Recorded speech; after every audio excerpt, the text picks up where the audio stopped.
ਸਤਿ ਸ਼੍ਰੀ ਅਕਾਲ। ਤੁਸੀਂ ਜੁੜੇ ਹੋਏ ਹੋ ਪੰਜਾਬੀ ਰੇਡੀਓ USA ਦੇ ਨਾਲ ਤੇ ਮੈਂ ਹਾਂ ਪ੍ਰਵੀਨ ਸ਼ਰਮਾ ਲੈ ਕੇ ਹਾਜ਼ਰ ਹਾਂ ਪ੍ਰੋਗਰਾਮ ਖਬਰ ਤੇ ਨਜ਼ਰ। ਪੰਜਾਬੀ ਰੇਡੀਓ USA ਨੂੰ ਇਸ ਵੇਲੇ ਤੁਸੀਂ AM FM ਸਟੇਸ਼ਨਸ ਦੇ ਨਾਲ ਰੇਡੀਓ ਸੈੱਟ ਤੇ ਨੈੱਟ ਤੇ mobile app social media platforms Facebook YouTube ਤੇ ਸੁਣ ਰਹੇ ਹੋ ਦੇਖ ਰਹੇ ਹੋ। ਸਾਰੇ ਹੀ ਦਰਸ਼ਕਾਂ ਦਾ ਪ੍ਰੋਗਰਾਮ ਦੇ ਵਿੱਚ ਸਵਾਗਤ ਹੈ। ਪ੍ਰੋਗਰਾਮ ਖਬਰ ਤੇ ਨਜ਼ਰ ਅੱਜ 25 ਮਈ 2023 ਦਾ ਪ੍ਰੋਗਰਾਮ ਹੈ ਤੇ ਅੱਜ ਦਿਨ ਵੀਰਵਾਰ ਹੈ। ਪ੍ਰੋਗਰਾਮ ਦੇ ਵਿੱਚ ਕਈ ਅਹਿਮ ਖਬਰਾਂ ਨੂੰ ਲੈ ਕੇ ਚਰਚਾ ਕਰਨ ਦੇ ਲਈ ਮੇਰੇ ਨਾਲ ਜੁੜ ਚੁੱਕੇ ਨੇ ਪੰਜਾਬ ਤੋਂ ਪੱਤਰਕਾਰ ਦੀਪਕ ਸ਼ਰਮਾ ਚਨਾਰਥਲ ਜੀ। ਸ਼ਰਮਾ ਜੀ, ਸਤਿ ਸ਼੍ਰੀ ਅਕਾਲ ਜੀ। ਸਵਾਗਤ ਹੈ ਜੀ ਪੰਜਾਬੀ ਰੇਡੀਓ USA ਤੇ। ਸਤਿ ਸ਼੍ਰੀ ਅਕਾਲ ਪ੍ਰਵੀਨ ਜੀ। ਸਾਰੇ ਦਰਸ਼ਕਾਂ ਨੂੰ ਸਰੋਤਿਆਂ ਨੂੰ ਮੇਰੀ ਪਿਆਰ ਭਰੀ ਸਤਿ ਸ਼੍ਰੀ ਅਕਾਲ ਜੀ। ਪ੍ਰੋਗਰਾਮ ਦੇ ਸਪਾਂਸਰ ਦਾ ਧੰਨਵਾਦ ਕਰਦੇ ਚੱਲੀਏ। ਅੱਗੇ ਵਧਣ ਤੋਂ ਪਹਿਲਾਂ ਪ੍ਰੋਗਰਾਮ ਨੂੰ ਸਪਾਂਸਰ ਕਰਦੇ ਨੇ ਖਾਲਸਾ ਇੰਸ਼ੋਰੈਂਸ ਏਜੰਸੀ ਵਾਲੇ, ਜਿਨ੍ਹਾਂ ਤੋਂ ਤੁਸੀਂ ਹਰ ਤਰੀਕੇ ਦੀ ਇੰਸ਼ੋਰੈਂਸ ਲੈ ਸਕਦੇ ਹੋ। ਇੰਸ਼ੋਰੈਂਸ ਬਾਰੇ ਪਤਾ ਕਰਨ ਦੇ ਲਈ ਇਹਨਾਂ ਦਾ ਨੰਬਰ ਹੈ 4082722500। ਟਰਕੀਅਨ ਇਮੀਗ੍ਰੇਸ਼ਨ ਲਾ ਫਰਮ ਵਾਲੇ ਜੇ ਟਰਕੀਅਨ ਅਟਾਰਨੀ ਟਰਕੀਅਨ ਦੇ ਨਾਲ ਤੁਸੀਂ US ਇਮੀਗ੍ਰੇਸ਼ਨ ਬਾਬਤ ਕੋਈ ਵੀ ਸਲਾਹ ਕਰਨੀ ਹੈ, ਕੋਈ ਵੀ ਸਵਾਲ ਪੁੱਛਣਾ ਹੈ ਤਾਂ ਉਹਨਾਂ ਦਾ ਨੰਬਰ ਹੈ 4159090503। ਗੁਰਦੀਪ ਸਿੰਘ ਬਿਰਦੀ ਕਲੋਵੀ, ਸਤਨਾਮ ਸਿੰਘ ਸ਼ੇਰਗਿੱਲ ਸਿਲਮਾ, ਵਿਸਲਾ ਫੈਮਿਲੀ ਫਰੈਜ਼ਨੋ ਤੋਂ ਮਨਦੀਪ ਸਿੰਘ ਸੈਨਹੋਜ਼ੇ, ਮਨਜੀਤ ਸਿੰਘ ਸੈਨਹੋਜ਼ੇ, ਇਹਨਾਂ ਸਾਰੇ ਹੀ ਸਪਾਂਸਰਸ ਦਾ ਬਹੁਤ ਬਹੁਤ ਧੰਨਵਾਦ। ਤੇ ਜੇਕਰ ਤੁਸੀਂ ਵੀ ਇਹਨਾਂ ਪ੍ਰੋਗਰਾਮਾਂ ਨੂੰ ਸਪਾਂਸਰ ਕਰਨਾ ਚਾਹੁੰਦੇ ਹੋ ਤਾਂ ਸਟੂਡੀਓ ਦਾ ਨੰਬਰ ਹੈ 4082722500। ਸ਼ਰਮਾ ਜੀ, ਖਬਰਾਂ ਦੇ ਵੱਲ ਆਈਏ ਤੇ ਸ਼ੁਰੂਆਤ ਕਰੀਏ ਸੰਸਦੀ ਉਦਘਾਟਨ ਮਾਮਲੇ ਤੋਂ। ਇਸ ਮਾਮਲੇ ਦੇ ਵਿੱਚ ਹੁਣ ਜਿੱਥੇ ਕਾਫੀ ਪੱਖਾਂ ਤੋਂ ਰਾਜਨੀਤੀ ਸ਼ੁਰੂ ਹੋਈ ਹੈ, ਕਿਉਂਕਿ ਦ੍ਰੋਪਦੀ ਮੁਰਮੂ ਜੀ ਨੂੰ ਇਹਦੇ ਵਿੱਚ ਸ਼ਾਮਲ ਨਾ ਕਰਨਾ, ਉਹਦੇ ਬਾਬਤ ਵੀ ਅਦਾਲਤ ਦੇ ਵਿੱਚ ਜਿਹੜੀ ਸੁਣਵਾਈ ਹੈ ਉਹ ਹੋਣੀ ਹੈ। ਤੇ ਇਹਦੇ ਮਾਮਲੇ ਦੇ ਵਿੱਚ ਹੀ ਹੁਣ ਅਕਾਲੀ ਦਲ ਬਨਾਮ ਆਪ ਤੇ ਕਾਂਗਰਸ ਬਨਾਮ ਭਾਜਪਾ ਜਿਹੜੀ ਜੰਗ ਹੈ ਸ਼ਰਮਾ ਜੀ, ਉਹ ਤੇਜ਼ ਹੋ ਚੁੱਕੀ ਹੈ। ਬਿਲਕੁਲ, ਦੇਖੋ ਇਹਦੇ ਵਿੱਚ ਕੋਈ ਦੋ ਰਾਏ ਨਹੀਂ ਕਿ ਜਿਉਂ-ਜਿਉਂ ਦਿਨ 28 ਤਰੀਕ ਨੇੜੇ ਆ ਰਹੀ ਹੈ ਤੇ ਇਹ ਵਿਵਾਦ ਵੱਧਦਾ ਜਾ ਰਿਹਾ ਜੀ। ਇੱਕ ਪਾਸੇ ਮਾਮਲਾ ਸੁਪਰੀਮ ਕੋਰਟ ਪਹੁੰਚ ਗਿਆ, ਜਿੱਥੇ ਅੱਜ ਸੁਣਵਾਈ ਹੋਣੀ ਹੈ ਇਸ ਮਾਮਲੇ ਦੇ ਉੱਤੇ। ਸੋ ਦੂਸਰੇ ਪਾਸੇ ਇਹ ਮਾਮਲਾ ਰਾਜਨੀਤਿਕ ਤੌਰ ਤੇ ਵੀ ਰੰਗ ਵਟਾਉਂਦਾ ਜਾ ਰਿਹਾ, ਕਿਉਂਕਿ ਨਰਿੰਦਰ ਮੋਦੀ ਜਦੋਂ ਵਿਦੇਸ਼ ਦੀ ਯਾਤਰਾ ਤੋਂ ਪਰਤੇ, 3 ਦੇਸ਼ਾਂ ਦੀ 6 ਦਿਨਾਂ ਦੀ ਵਿਦੇਸ਼ ਯਾਤਰਾ ਕਰਕੇ ਪਰਤੇ, ਤਦ ਏਅਰਪੋਰਟ ਤੇ ਉਤਰਦੇ ਹੀ ਉਹਨਾਂ ਨੇ ਜਿਹੜਾ ਕਹਾਣੀ ਸੁਣਾਈ ਕਿ ਉੱਥੇ ਭਾਰਤੀਆਂ ਵੱਲੋਂ ਜਿਹੜਾ ਸਮਾਗਮ ਰੱਖਿਆ ਗਿਆ ਸੀ, ਉਹਦੇ ਵਿੱਚ ਉੱਥੋਂ ਦੇ ਪ੍ਰਧਾਨ ਮੰਤਰੀ ਵੀ, ਸਾਬਕਾ ਪ੍ਰਧਾਨ ਮੰਤਰੀ ਵੀ, ਮੌਜੂਦਾ ਸਰਕਾਰ ਵੀ, ਮਤਲਬ ਕਿ ਸਾਬਕਾ ਮੰਤਰੀ ਸੰਤਰੀ ਵੀ, ਵਿਰੋਧੀ ਧਿਰ ਦੇ ਲੀਡਰ ਵੀ, ਉਹ ਸਾਰੇ ਇਕੱਠੇ ਮੌਜੂਦ ਸੀ। ਇਹ ਹੈ ਕਹਿੰਦੇ ਉੱਥੇ ਦਾ ਲੋਕਤੰਤਰ। ਤੇ ਇਹਦਾ ਮਤਲਬ ਇਹ ਲੱਗਿਆ ਕਿ ਸਾਰਿਆਂ ਨੇ ਉਹਨਾਂ ਨੇ ਮੌਜੂਦਾ ਸੰਸਦੀ ਜਿਹੜਾ ਉਦਘਾਟਨੀ ਸਮਾਗਮ ਆ ਉਸ ਨੂੰ ਲੈ ਕੇ ਤੰਜ ਕੱਸਿਆ। ਪਰ ਦੂਸਰੇ ਪਾਸੇ ਵਿਰੋਧੀ ਧਿਰਾਂ ਆਪਣੇ ਉਸ ਪੈਮਾਨੇ ਤੇ ਅੜੀਆਂ ਨੇ ਕਿ ਇਹ ਇੱਕ ਮਤਲਬ ਕਿ ਸੰਵਿਧਾਨਕ ਤੌਰ ਤੇ ਇੱਕ ਅਪਮਾਨ ਹੈ ਜੀ, ਭਾਰਤ ਦੇ ਪ੍ਰਥਮ ਨਾਗਰਿਕ ਦਾ ਅਪਮਾਨ ਹੈ ਜੀ। ਇਸ ਲਈ ਕਹਿੰਦੇ ਕਿ ਉਸ ਨਾਤੇ ਰਾਸ਼ਟਰਪਤੀ ਤੋਂ ਹੀ ਹੋਣਾ ਚਾਹੀਦਾ ਸੀ। ਪਰ ਇੱਥੇ ਜਿਹੜਾ ਸ਼ਡਿਊਲ ਹੈ, ਜੋ ਪ੍ਰੋਗਰਾਮ ਜਾਰੀ ਹੋਇਆ, ਉਹਦੇ ਹਿਸਾਬ ਨਾਲ ਜੇਕਰ ਦੇਖਣਾ ਹੋਵੇ ਤਾਂ ਉਹਦੇ ਵਿੱਚ ਮੌਜੂਦਗੀ ਤਾਂ ਰਹੇਗੀ, ਲੋਕ ਸਭਾ ਦੇ ਸਪੀਕਰ ਦੀ ਮੌਜੂਦਗੀ ਤਾਂ ਰਹੇਗੀ, ਰਾਜ ਸਭਾ ਦੀ ਅਗਵਾਈ ਕਰਨ ਵਾਲੀ ਧਿਰ ਦੀ, ਜਾਂ ਉਹਦੇ ਵਿੱਚ ਸੰਦੇਸ਼ ਤਾਂ ਪੜ੍ਹੇ ਜਾਣਗੇ ਰਾਸ਼ਟਰਪਤੀ ਹੋਰਾਂ ਦੇ, ਉਪ ਰਾਸ਼ਟਰਪਤੀ ਹੋਰਾਂ ਦੇ, ਹੈ ਨਾ। ਸੋ ਇਸ ਲਈ ਇਹ ਸਾਰੇ ਹਵਾਲੇ ਤਾਂ ਹੈਗੇ ਨੇ, ਪਰ ਉਹਦੇ ਵਿੱਚ ਇਹ ਹੈ ਕਿ ਜੀ ਉਦਘਾਟਨ ਫਿਲਹਾਲ ਹਜੇ ਪ੍ਰਧਾਨ ਮੰਤਰੀ ਦੇ ਹੱਥ 'ਚ ਹੈ। ਪਰ ਇੱਕ ਹੋਰ ਪਹਿਲੂ ਉੱਪਰ ਕੇ ਆ ਰਿਹਾ ਕੱਲ ਦਾ, ਉਹ ਇਹ ਆ ਰਿਹਾ ਪ੍ਰਵੀਨ ਜੀ, ਉਹ ਕਹਿੰਦੇ ਕਿ ਇਹ ਸਾਰਾ ਕੁਝ ਜੋ ਚੱਲ ਰਿਹਾ, ਇਹ ਚਰਚਾ ਹੀ ਚੱਲੀ ਜਾਣੀ ਆ ਤੇ ਪਤਾ ਤਾਂ ਉਸ ਨਹੀਂ ਲੱਗਣਾ ਜਦੋਂ ਮੋਦੀ ਨੇ ਉਦਘਾਟਨ ਕਰਨਾ, ਕਿਤੋਂ ਕਰਾ ਦੇਣਾ। ਠੀਕ ਹੈ। ਤੇ ਇਸ ਲਈ ਕਹਿੰਦੇ ਅਜੇ ਵੀ ਕੋਈ ਕੁੰਡੀ ਹੈਗੀ ਹੈ ਕਿ ਉਹ ਪਤਾ ਨਹੀਂ, ਉਹ ਕਹਿਣ ਕਿ ਇਹ ਸੰਸਦ ਦੀ ਇਮਾਰਤ ਨੂੰ ਬਣਾਉਣ 'ਚ ਜਿਹੜੇ ਮਜ਼ਦੂਰ ਲੱਗੇ ਸੀ, ਉਹਨਾਂ ਚੋਂ ਸਭ ਤੋਂ ਵੱਧ ਉਮਰ ਵਾਲਾ ਆਹ ਮਜ਼ਦੂਰ ਕਰੂਗਾ ਜੀ ਉਦਘਾਟਨ। ਕਹਿੰਦੇ ਜੀ ਉਹ ਲਿਆਉਣ ਕੇ ਇਹਨਾਂ ਮਜ਼ਦੂਰਾਂ ਦੇ ਵਿੱਚ ਜਿਹੜੀ ਆ ਮਹਿਲਾ ਸੀ, ਹੈ ਨਾ, ਇਹ ਕਰੂਗੀ ਉਦਘਾਟਨ, ਜਾਂ ਇਸ ਮਹਿਲਾ ਦੀ ਆ ਬੱਚੀ ਸੀ ਜਿਹੜੀ ਜੀ ਕੰਜਕ ਹੈ ਜੀ, ਮੈਂ ਇਹ ਤੋਂ ਉਦਘਾਟਨ ਕਰਾਉਣਾ। ਕਹਿੰਦੇ ਇਹੋ ਜਿਹਾ ਵੀ ਕੁਝ ਵੀ ਕਰ ਸਕਦੇ ਆ, ਇਹਦੀ ਸੰਭਾਵਨਾ ਵੀ ਅਜੇ ਖੜੀ ਹੈ। ਪਰ ਜਿਹੜਾ ਸਵਾਲ ਤੁਸੀਂ ਕਰ ਰਹੇ ਹੋ ਉਹਦੇ ਦੋ ਪਹਿਲੂ ਨੇ। ਇਹ ਤੋਂ ਪਹਿਲਾਂ ਕਿ ਮੈਂ ਪੂਰੇ ਪ੍ਰੋਗਰਾਮ ਤੇ ਆਵਾਂ ਇਸ ਖਬਰ ਦੇ ਹਵਾਲੇ ਨਾਲ, ਇਸ ਮੌਕੇ ਆਮ ਆਦਮੀ ਪਾਰਟੀ ਉਹਦੇ ਸਾਹਮਣੇ ਇਸੇ ਉਦਘਾਟਨੀ ਫੰਕਸ਼ਨ ਨੂੰ ਲੈ ਕੇ, ਉਦਘਾਟਨੀ ਰੀਤੀ ਰਿਵਾਜ ਨੂੰ ਲੈ ਕੇ, ਵਿਰੋਧ ਨੂੰ ਔਰ ਪੱਖ ਨੂੰ ਲੈ ਕੇ ਅਕਾਲੀ ਦਲ ਆ ਖੜਿਆ। ਆਮ ਆਦਮੀ ਪਾਰਟੀ ਕਹਿੰਦੀ ਕਿ ਦੇਖੋ ਜੀ ਇਹ ਗਲਤ ਹੋ ਰਿਹਾ, ਰਾਸ਼ਟਰਪਤੀ ਉਦਘਾਟਨ ਹੋਣਾ ਚਾਹੀਦਾ ਸੀ, ਅਸੀਂ ਇਸ ਲਈ ਵਿਰੋਧ ਵਾਲੀ ਧਿਰ 'ਚ ਖੜੇ ਹਾਂ। ਠੀਕ ਹੈ। ਦੂਸਰੇ ਪਾਸੇ ਅਕਾਲੀ ਦਲ ਕਹਿੰਦਾ ਠੀਕ ਹੈ ਜੀ, ਜੇ ਤੁਹਾਨੂੰ ਇਹ ਇਸ ਮੌਕੇ ਰਾਸ਼ਟਰਪਤੀ ਦੇ ਸਨਮਾਨ ਦੀ ਗੱਲ ਯਾਦ ਆ ਗਈ, ਚੰਗੀ ਗੱਲ ਹੈ। ਪਰ ਜਦੋਂ ਪੰਜਾਬ ਪਹਿਲੀ ਵਾਰ ਆਏ ਸੀ, ਪੰਜਾਬ ਦੀ ਰਾਜਧਾਨੀ ਪਹਿਲੀ ਵਾਰ ਆਈ ਸੀ ਰਾਸ਼ਟਰਪਤੀ ਦ੍ਰੌਪਦੀ ਮੁਰਮੂ ਹੋਰੀ, ਤਦ ਮੁੱਖ ਮੰਤਰੀ ਭਗਵੰਤ ਮਾਨ ਨੇ ਕਿੰਨਾ ਕੁ ਸਵਾਗਤ ਕੀਤਾ ਸੀ, ਕਿੰਨਾ ਕੁ ਗਏ ਸੀ, ਇਹ ਦੱਸ ਦੇਣ। ਸੋ ਉਸ ਸਮੇਂ ਨਹੀਂ ਯਾਦ ਸੀ ਕਿ ਰਾਸ਼ਟਰਪਤੀ ਨੇ ਕਹਿੰਦੇ। ਸੋ ਇਸ ਤਰ੍ਹਾਂ ਉਹ ਉਧਰ ਦੂਸਰੇ ਪਾਸੇ ਆਪ ਵਾਲੇ ਕਹਿੰਦੇ ਕਿ ਕਹਿ ਰਹੇ ਨੇ ਕਿ ਅੱਛਾ ਤੁਹਾਨੂੰ ਤਾਂ ਹੁਣ ਜ਼ਿਆਦਾ ਫਿਕਰ ਹੋਣੀ ਹੈ, ਤੁਹਾਡੀ ਤਾਂ ਗੱਠਜੋੜ ਹੋਣ ਦੀ ਸੰਭਾਵਨਾ ਹੈ, ਤੁਹਾਨੂੰ ਜਲੰਧਰ ਨੇ ਸ਼ੀਸ਼ਾ ਦਿਖਾਤਾ। ਇਸ ਲਈ ਆਮੋ ਸਾਹਮਣੇ ਹੋ ਗਿਆ। ਦੂਸਰੇ ਪਾਸੇ ਇਹੋ ਜਿਹਾ ਹੀ ਆਮੋ ਸਾਹਮਣੇ ਅਕਾਲੀ ਦਲ ਤੋਂ ਬਾਅਦ ਜੇਕਰ ਆਪਾਂ ਗੱਲ ਕਰੀਏ ਕਾਂਗਰਸ ਤੇ ਕਾਂਗਰਸ ਬਨਾਮ ਭਾਜਪਾ ਵੀ ਹੈ ਜੀ, ਖਾਸ ਕਰ ਇਸ ਉਦਘਾਟਨੀ ਸਮਾਗਮ ਦੇ ਦੌਰਾਨ ਸਭ ਤੋਂ ਅਹਿਮ ਭੂਮਿਕਾ ਵਿਰੋਧੀ ਧਿਰ ਜੇ ਕੋਈ ਨਿਭਾਉਣ ਨੂੰ ਫਿਰਦਾ ਤਾਂ ਕਾਂਗਰਸ ਫਿਰਦੀ ਹੈ। ਕਾਂਗਰਸ ਨੂੰ ਠੀਕ ਹੈ। ਲੱਗਦਾ ਕਿ ਇਸ ਬਹਾਨੇ ਹੀ ਐਨਡੀਏ ਤੋਂ ਜਿੰਨੇ ਦਲ ਬਾਹਰ ਨੇ ਉਹ ਸਾਰੇ ਸਾਡੇ ਨਾਲ ਆ ਜਾਣ ਤਾਂ ਅਸੀਂ ਮੁੜ ਕੇ ਯੂਪੀਏ ਨੂੰ ਮਜ਼ਬੂਤ ਕਰ ਲਈਏ। ਉਹ ਇਸ ਕੋਸ਼ਿਸ਼ ਦੇ ਵਿੱਚ ਨੇ ਤੇ ਇਸੇ ਕੋਸ਼ਿਸ਼ ਦੇ ਵਿੱਚ ਉਹਨਾਂ ਨੂੰ ਬੂਰ ਪੈਂਦਾ ਲੱਗਦਾ ਕਿ ਲੈ ਵੀ ਕੇਜਰੀਵਾਲ ਨੂੰ ਵੀ ਅਸੀਂ ਦਿੱਲੀ ਵਾਲੇ ਮਾਮਲੇ 'ਚ ਨਾਲ ਲਿਆਂਦਾ, ਇਹਨੂੰ ਵੀ ਲਿਆਂਦਾ। ਪਰ ਅਕਾਲੀ ਦਲ ਭਾਜਪਾ ਤੋਂ ਟੁੱਟੇ ਹੋਣ ਦੇ ਬਾਵਜੂਦ ਉਹਦੇ ਨਾਲ ਖੜਾ ਹੈ। ਬਸਪਾ ਜਿਹਦੇ ਹੱਥੋਂ ਯੂਪੀ ਚਲਾ ਗਿਆ ਜੀ, ਪੈਰ ਨਹੀਂ ਲੱਗੇ ਅਜੇ ਤੱਕ, ਉਹ ਬਹੁਜਨ ਸਮਾਜ ਪਾਰਟੀ ਵੀ ਜਾਂ ਉਹਦੀ ਸੁਪਰੀਮੋ ਆਪਣਾ ਬਸਪਾ ਦੀ ਮਾਇਆਵਤੀ ਵੀ, ਉਹ ਵੀ ਕਹਿੰਦੀ ਜੀ ਮੈਂ ਵੀ ਉਦਘਾਟਨੀ ਸਮਾਗਮ 'ਚ ਬੀਜੇਪੀ ਦੇ ਨਾਲ ਸ਼ਾਮਲ ਹੋਊਂਗੀ।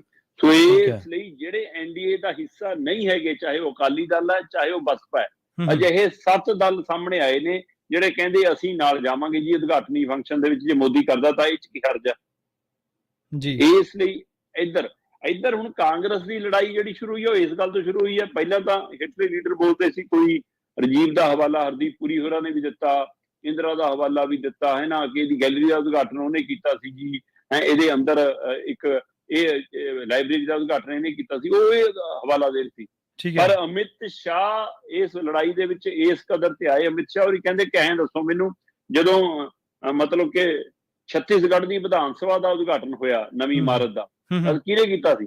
ਕਹਿੰਦੇ ਰਾਜਪਾਲ ਬੁਲਾਇਆ ਸੀ, ਉਹਦਾ ਉਦਘਾਟਨ ਕਹਿੰਦੇ ਸੋਨੀਆ ਤੇ ਰਾਹੁਲ ਨੇ ਕੀਤਾ ਸੀ ਜੀ।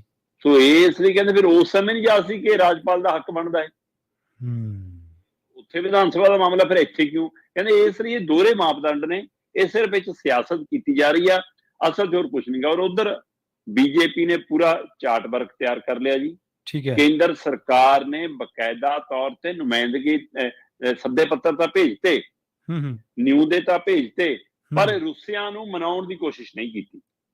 ਹਾਂ, ਅੱਛਾ, ਸੰਕੇਤ ਇੰਨੇ ਕੁ ਦੇਤੇ ਕਿ ਜਿਵੇਂ ਇਹਦੇ ਵਿੱਚ ਕਹਿਤਾ ਕਿ ਠੀਕ ਹੈ ਜੀ, ਮਤਲਬ ਕਿ ਜੇਕਰ ਰਾਸ਼ਟਰਪਤੀ ਹੈ, ਉਪ ਰਾਸ਼ਟਰਪਤੀ ਹੈ, ਉਹਨਾਂ ਦਾ ਸੰਦੇਸ਼ ਪੜਿਆ ਜਾਊਗਾ, ਬਕਾਇਦਾ ਉਹਦਾ ਸੰਦੇਸ਼ ਉੱਥੇ ਪੜ੍ਹ ਕੇ ਸੁਣਾਇਆ ਜਾਊਗਾ। ਹੋਰ ਛੱਡੋ, ਵਿਰੋਧੀ ਧਿਰ ਦੇ ਆਗੂ ਖੜਗੇ ਹੋਰਾਂ ਦਾ ਵੀ ਉੱਥੇ ਮਤਲਬ ਕਿ ਬੋਲਣ ਦਾ ਮੌਕਾ ਤੈਅ ਕਰਤਾ, ਕਿਉਂ ਉਹਨਾਂ ਨੂੰ ਵੀ ਮਤਲਬ ਮੌਕਾ ਦਿੱਤਾ ਜਾਊਗਾ, ਉਹਨਾਂ ਨੂੰ ਵੀ ਮਤਲਬ ਕਿ ਸੁਣਨ ਦਾ, ਬੋਲਣ ਦਾ ਉੱਥੇ ਸਮਾਂ ਦਿੱਤਾ ਜਾਊਗਾ। ਸੋ ਉਹਨੂੰ ਵੀ ਪ੍ਰੋਗਰਾਮ 'ਚ ਪਾ ਲਿਆ ਇਸੇ ਤਰ੍ਹਾਂ, ਤਾਂ ਕਿ ਇਹਨਾਂ ਦੀ ਵਿਰੋਧੀ ਧਾਰ ਖੁੰਡੀ ਹੋ ਸਕੇ। ਇਹ ਵੀ ਕੋਸ਼ਿਸ਼ ਹੈ। ਜਦੋਂ ਕਿ ਦੂਸਰੇ ਪਾਸੇ ਜਿਹੜੇ ਆਪਾਂ 7 ਦਲਾਂ ਦੀ ਗੱਲ ਕਰਦੇ ਹਾਂ, ਉਹ 'ਚ ਆਪਾਂ ਅਕਾਲੀ ਦਲ ਦੀ ਗੱਲ ਕਰ ਚੁੱਕੇ ਹਾਂ, ਜਿਹੜਾ ਨਹੀਂ ਹੈਗਾ ਇਹਨਾਂ ਦਾ ਹਿੱਸਾ, ਤਾਂ ਵੀ ਇਹਨਾਂ ਨਾਲ ਜਾਣ ਨੂੰ ਤਿਆਰ ਹੈ। ਇਸੇ ਤਰ੍ਹਾਂ ਬਹੁਜਨ ਸਮਾਜ ਪਾਰਟੀ ਦੀ ਆਪਾਂ ਗੱਲ ਕਰ ਚੁੱਕੇ ਹਾਂ ਕਿ ਇੱਥੋਂ ਤੱਕ ਦੀ ਰਾਜਨੀਤੀ ਹੋ ਸਕਦੀ ਹੈ ਕਿ 2024 ਦੇ ਵਿੱਚ, ਜਾਂ 2024 ਨਾ ਹੋ ਕੇ 2027 ਦੇ ਵਿੱਚ ਪੰਜਾਬ ਦੇ ਅੰਦਰ ਅਕਾਲੀ ਦਲ, ਬਸਪਾ ਤੇ ਬੀਜੇਪੀ ਇਕੱਠਾ ਗੱਠਜੋੜ ਕਰ ਲੈਣ। ਪਰ ਉਸੇ ਸਮੇਂ ਯੂਪੀ 'ਚ ਚੋਣਾਂ ਹੁੰਦੀਆਂ ਜੀ, ਪੰਜਾਬ ਔਰ ਯੂਪੀ ਦੀਆਂ ਚੋਣਾਂ ਇਕੱਠੀਆਂ ਹੁੰਦੀਆਂ, ਫਿਰ ਉੱਥੇ ਮਾਇਆਵਤੀ ਦੀ ਭੂਮਿਕਾ ਕਿਵੇਂ ਹੋਊਗੀ, ਬਸਪਾ ਦੀ ਕੀ ਭੂਮਿਕਾ ਹੋਊਗੀ, ਇਹ ਅਜੇ ਸਵਾਲ ਖੜਾ ਹੈ। ਇਸ ਨੂੰ ਇਸ ਨਜ਼ਰੀਏ ਤੱਕ ਵੀ ਦੇਖਿਆ ਜਾ ਰਿਹਾ ਕਿ ਕੀ ਇੱਥੇ ਤੱਕ ਆ ਸਕਦੇ ਨੇ ਕਿ ਅਕਾਲੀ ਬਸਪਾ ਤਾਂ ਇਕੱਠੇ ਹੈਗੇ ਨੇ, ਬੀਜੇਪੀ ਨਾਲ ਆ ਜਾਵੇ, ਫਿਰ ਸ਼ਾਇਦ ਗੱਡੀ ਤਣ ਪੱਤਣ ਲੱਗ ਜਾਵੇ। ਇਹ ਵੀ ਚਰਚਾਵਾਂ ਨੇ।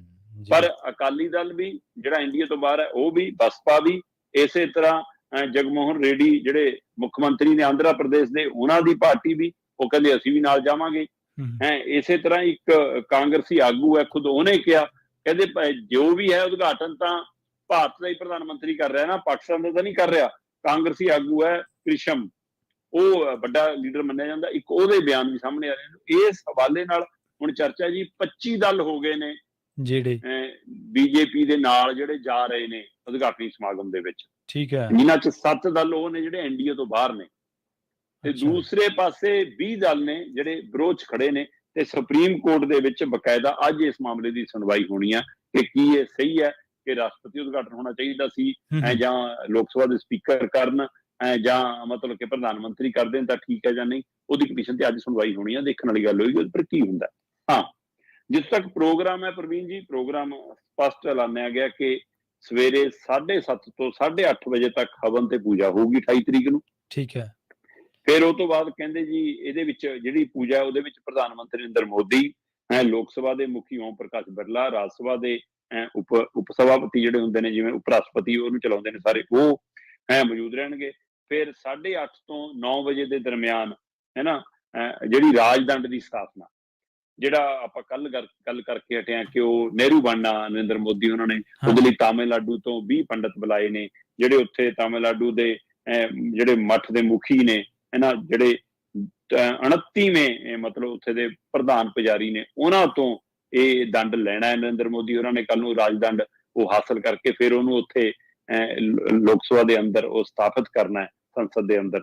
ਸੋ ਇਸ ਲਈ ਉਹਦੀ ਸਥਾਪਨਾ ਦਾ ਜਿਹੜਾ ਉਹ ਫਿਰ ਇਹ ਤੋਂ ਬਾਅਦ 7:30 ਤੋਂ 8:30 ਦੇ ਦਰਮਿਆਨ ਇਹ ਸਾਰੀ ਕਾਰਵਾਈ ਹੋਣ ਤੋਂ ਬਾਅਦ ਫਿਰ 8:30 ਤੋਂ 9:30 ਵਜੇ ਦੇ ਵਿੱਚ ਉਹ ਰਾਜਦੰਡ ਦੀ ਸਥਾਪਨਾ ਦਾ ਸਮਾਗਮ ਹੈ। ਫਿਰ ਉਸ ਤੋਂ ਬਾਅਦ 9 ਤੋਂ 9:30 ਵਜੇ ਦੇ ਦਰਮਿਆਨ ਫਿਰ ਸਰਬ ਧਰਮ ਪ੍ਰਾਰਥਨਾ, ਹਰ ਧਰਮ ਨਾਲ ਸੰਬੰਧਿਤ ਜਿੰਨੇ ਅਕੀਦਿਆਂ ਨੂੰ ਮੰਨਣ ਵਾਲੇ ਸੀ ਉਹਨਾਂ ਸਾਰਿਆਂ ਦੀ ਪ੍ਰਾਰਥਨਾਵਾਂ ਹੋਣਗੀਆਂ ਉਹਦੇ ਵਿੱਚ। ਸੋ ਉਹਦੇ ਵਿੱਚ ਸ਼ੰਕਰਾਚਾਰੀਆ ਵੀ, ਪੰਡਤ ਵੀ ਹੈ ਨਾ, ਪਾਠੀ ਸਿੰਘ ਵੀ, ਉਹ ਸਾਰੇ ਨੁਮਾਇੰਦੇ ਸ਼ਾਮਿਲ ਹੋਣਗੇ। ਫਿਰ ਦੁਪਹਿਰ ਨੂੰ 12 ਵਜੇ ਤੋਂ ਉਦਘਾਟਨੀ ਸਮਾਗਮ ਜਿਹੜਾ ਜਿਹਨੂੰ ਲੈ ਕੇ ਹੋ ਹੱਲਾ ਮਚ ਰਿਹਾ, ਉਹ ਸਮਾਗਮ ਦੁਪਹਿਰ ਨੂੰ 12 ਵਜੇ ਰਾਸ਼ਟਰੀ ਗਾਨ ਨਾਲ ਸ਼ੁਰੂ ਹੋਣਾ। ਤੇ ਉਸ ਤੋਂ ਬਾਅਦ ਫਿਰ 2 ਸ਼ਾਰਟ ਫਿਲਮਾਂ ਉਹਦੇ ਵਿੱਚ ਬਕਾਇਦਾ ਡਾਕੂਮੈਂਟਰੀ ਫਿਲਮਾਂ ਨੇ ਜਿਹੜੀਆਂ ਉਹ ਦਿਖਾਈਆਂ ਜਾਣੀਆਂ ਨੇ। ਫਿਰ ਰਾਸ਼ਟਰਪਤੀ ਤੇ ਉਪ ਰਾਸ਼ਟਰਪਤੀ ਦਾ ਸੰਦੇਸ਼ ਹੈ ਜਿਹੜਾ ਉਹ ਡਿਪਟੀ ਚੇਅਰਮੈਨ ਨੇ ਪੜ੍ਹਨਾ ਹੈ ਨਾ। ਉਸ ਤੋਂ ਬਾਅਦ ਫਿਰ ਲੋਕ ਸਭਾ ਦੇ ਮੁਖੀ ਦਾ, ਲੋਕ ਸਭਾ ਦੇ ਜਿਹੜੇ ਨਾ ਸਪੀਕਰ ਨੇ ਉਹਨਾਂ ਦਾ ਭਾਸ਼ਣ ਹੋਣਾ। ਫਿਰ ਉਸ ਤੋਂ ਬਾਅਦ ਡਾਕ ਟਿਕਟ ਤੇ ਸਿੱਕੇ ਜਾਰੀ ਹੋਣੇ ਨੇ। ਤੇ ਫਿਰ 2 ਤੋਂ 2:30 ਵਜੇ ਦੇ ਵਿਚਾਲੇ ਪ੍ਰਧਾਨ ਮੰਤਰੀ ਨਰਿੰਦਰ ਮੋਦੀ ਸੰਬੋਧਨ ਕਰਨਗੇ। ਸੋ ਆਹ ਸਾਰੀ ਰੂਪਰੇਖਾ ਜੀ। ਹੁਣ ਇਹਦੇ ਵਿੱਚ ਉਦਘਾਟਨ ਕਿਤੋਂ ਕਰਾ ਲੈਣਾ, ਇਸ ਨੂੰ ਲੈ ਕੇ ਅਜੇ ਕਾਂਗਰਸ ਨੂੰ ਵੀ ਸ਼ੰਕੇ ਸ਼ੋਭੇ ਖੜੇ ਨੇ ਕਿ ਸਾਡਾ ਵਿਰੋਧ ਕਿਤੇ ਜਮਾ ਹੀ ਮੱਠਾ ਨਾ ਪੈ ਜਾਵੇ। ਕਿਉਂਕਿ ਮਤਲਬ ਕਿ ਅਮਿਤ ਸ਼ਾਹ ਹੋਰਾਂ ਨੇ ਇੱਥੋਂ ਤੱਕ ਵੀ ਕਿਹਾ, ਜਾਂ ਵਿਰੋਧੀ ਧਿਰ ਦੇ ਲੀਡਰਾਂ ਨੇ, ਬੀਜੇਪੀ ਦੇ ਲੀਡਰਾਂ ਨੇ ਵਿਰੋਧੀ ਧਿਰ ਵਜੋਂ ਕਾਂਗਰਸ ਨੂੰ ਘੇਰਦਿਆਂ ਇਹ ਵੀ ਕਿਹਾ ਕਿ ਜੇਕਰ ਇੰਨਾ ਹੀ ਲੱਗਦਾ ਸੀ ਤੁਹਾਨੂੰ ਕਿ ਹਾਂ ਰਾਸ਼ਟਰਪਤੀ ਨੂੰ ਇਹ ਹੱਕ ਹੈ, ਜਾਂ ਮਤਲਬ ਤੁਸੀਂ ਕਹਿੰਦੇ ਹੋ ਕਿ ਉਹ ਘੱਟ ਗਿਣਤੀ ਭਾਈਚਾਰੇ ਚੋਂ, ਸੁੱਚੀ ਜਾਤਾਂ ਚੋਂ ਆਉਂਦੇ ਨੇ ਜਾਂ ਔਰਤ ਨੇ, ਫਿਰ ਉਹਨਾਂ ਦੇ ਖਿਲਾਫ ਉਮੀਦਵਾਰ ਕਿਉਂ ਖੜਾ ਕੀਤਾ ਸੀ? ਕਹਿੰਦੇ ਠੀਕ ਹੈ, ਉਸ ਸਮੇਂ ਵੀ ਉਹ ਸਾਰਾ ਦੇਖਣਾ ਸੀ। ਸੋ ਇਸ ਲਈ ਇਹ ਜੰਗ ਕਾਫੀ ਹੇਠਲੇ ਪੱਧਰ ਤੱਕ ਹੁਣ ਜਾਂਦੀ ਜਾ ਰਹੀ ਹੈ।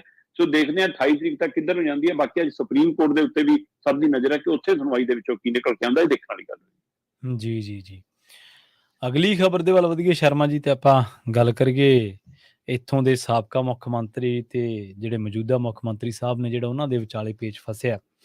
ਇੱਕ ਦੂਜੇ ਨੂੰ ਵੰਗਾਰ ਰਹੇ ਨੇ ਤੇ ਦੂਜੇ ਜਿਹੜੇ ਸਾਬਕਾ ਨੇ ਉਹ ਕਹਿੰਦੇ ਕਿ ਜੇ ਉਹ ਵੀ ਵੰਗਾਰ ਰਹੇ ਨੇ, ਵੰਗਾਰ ਘੱਟ ਨਹੀਂ ਹੈ। ਉਹ ਕਹਿੰਦੇ ਜੇ ਮੇਰੇ ਵਿਰੁੱਧ ਸਬੂਤ ਹੈ ਤਾਂ ਤੁਸੀਂ ਮੈਨੂੰ ਅੰਦਰ ਕਰੋ।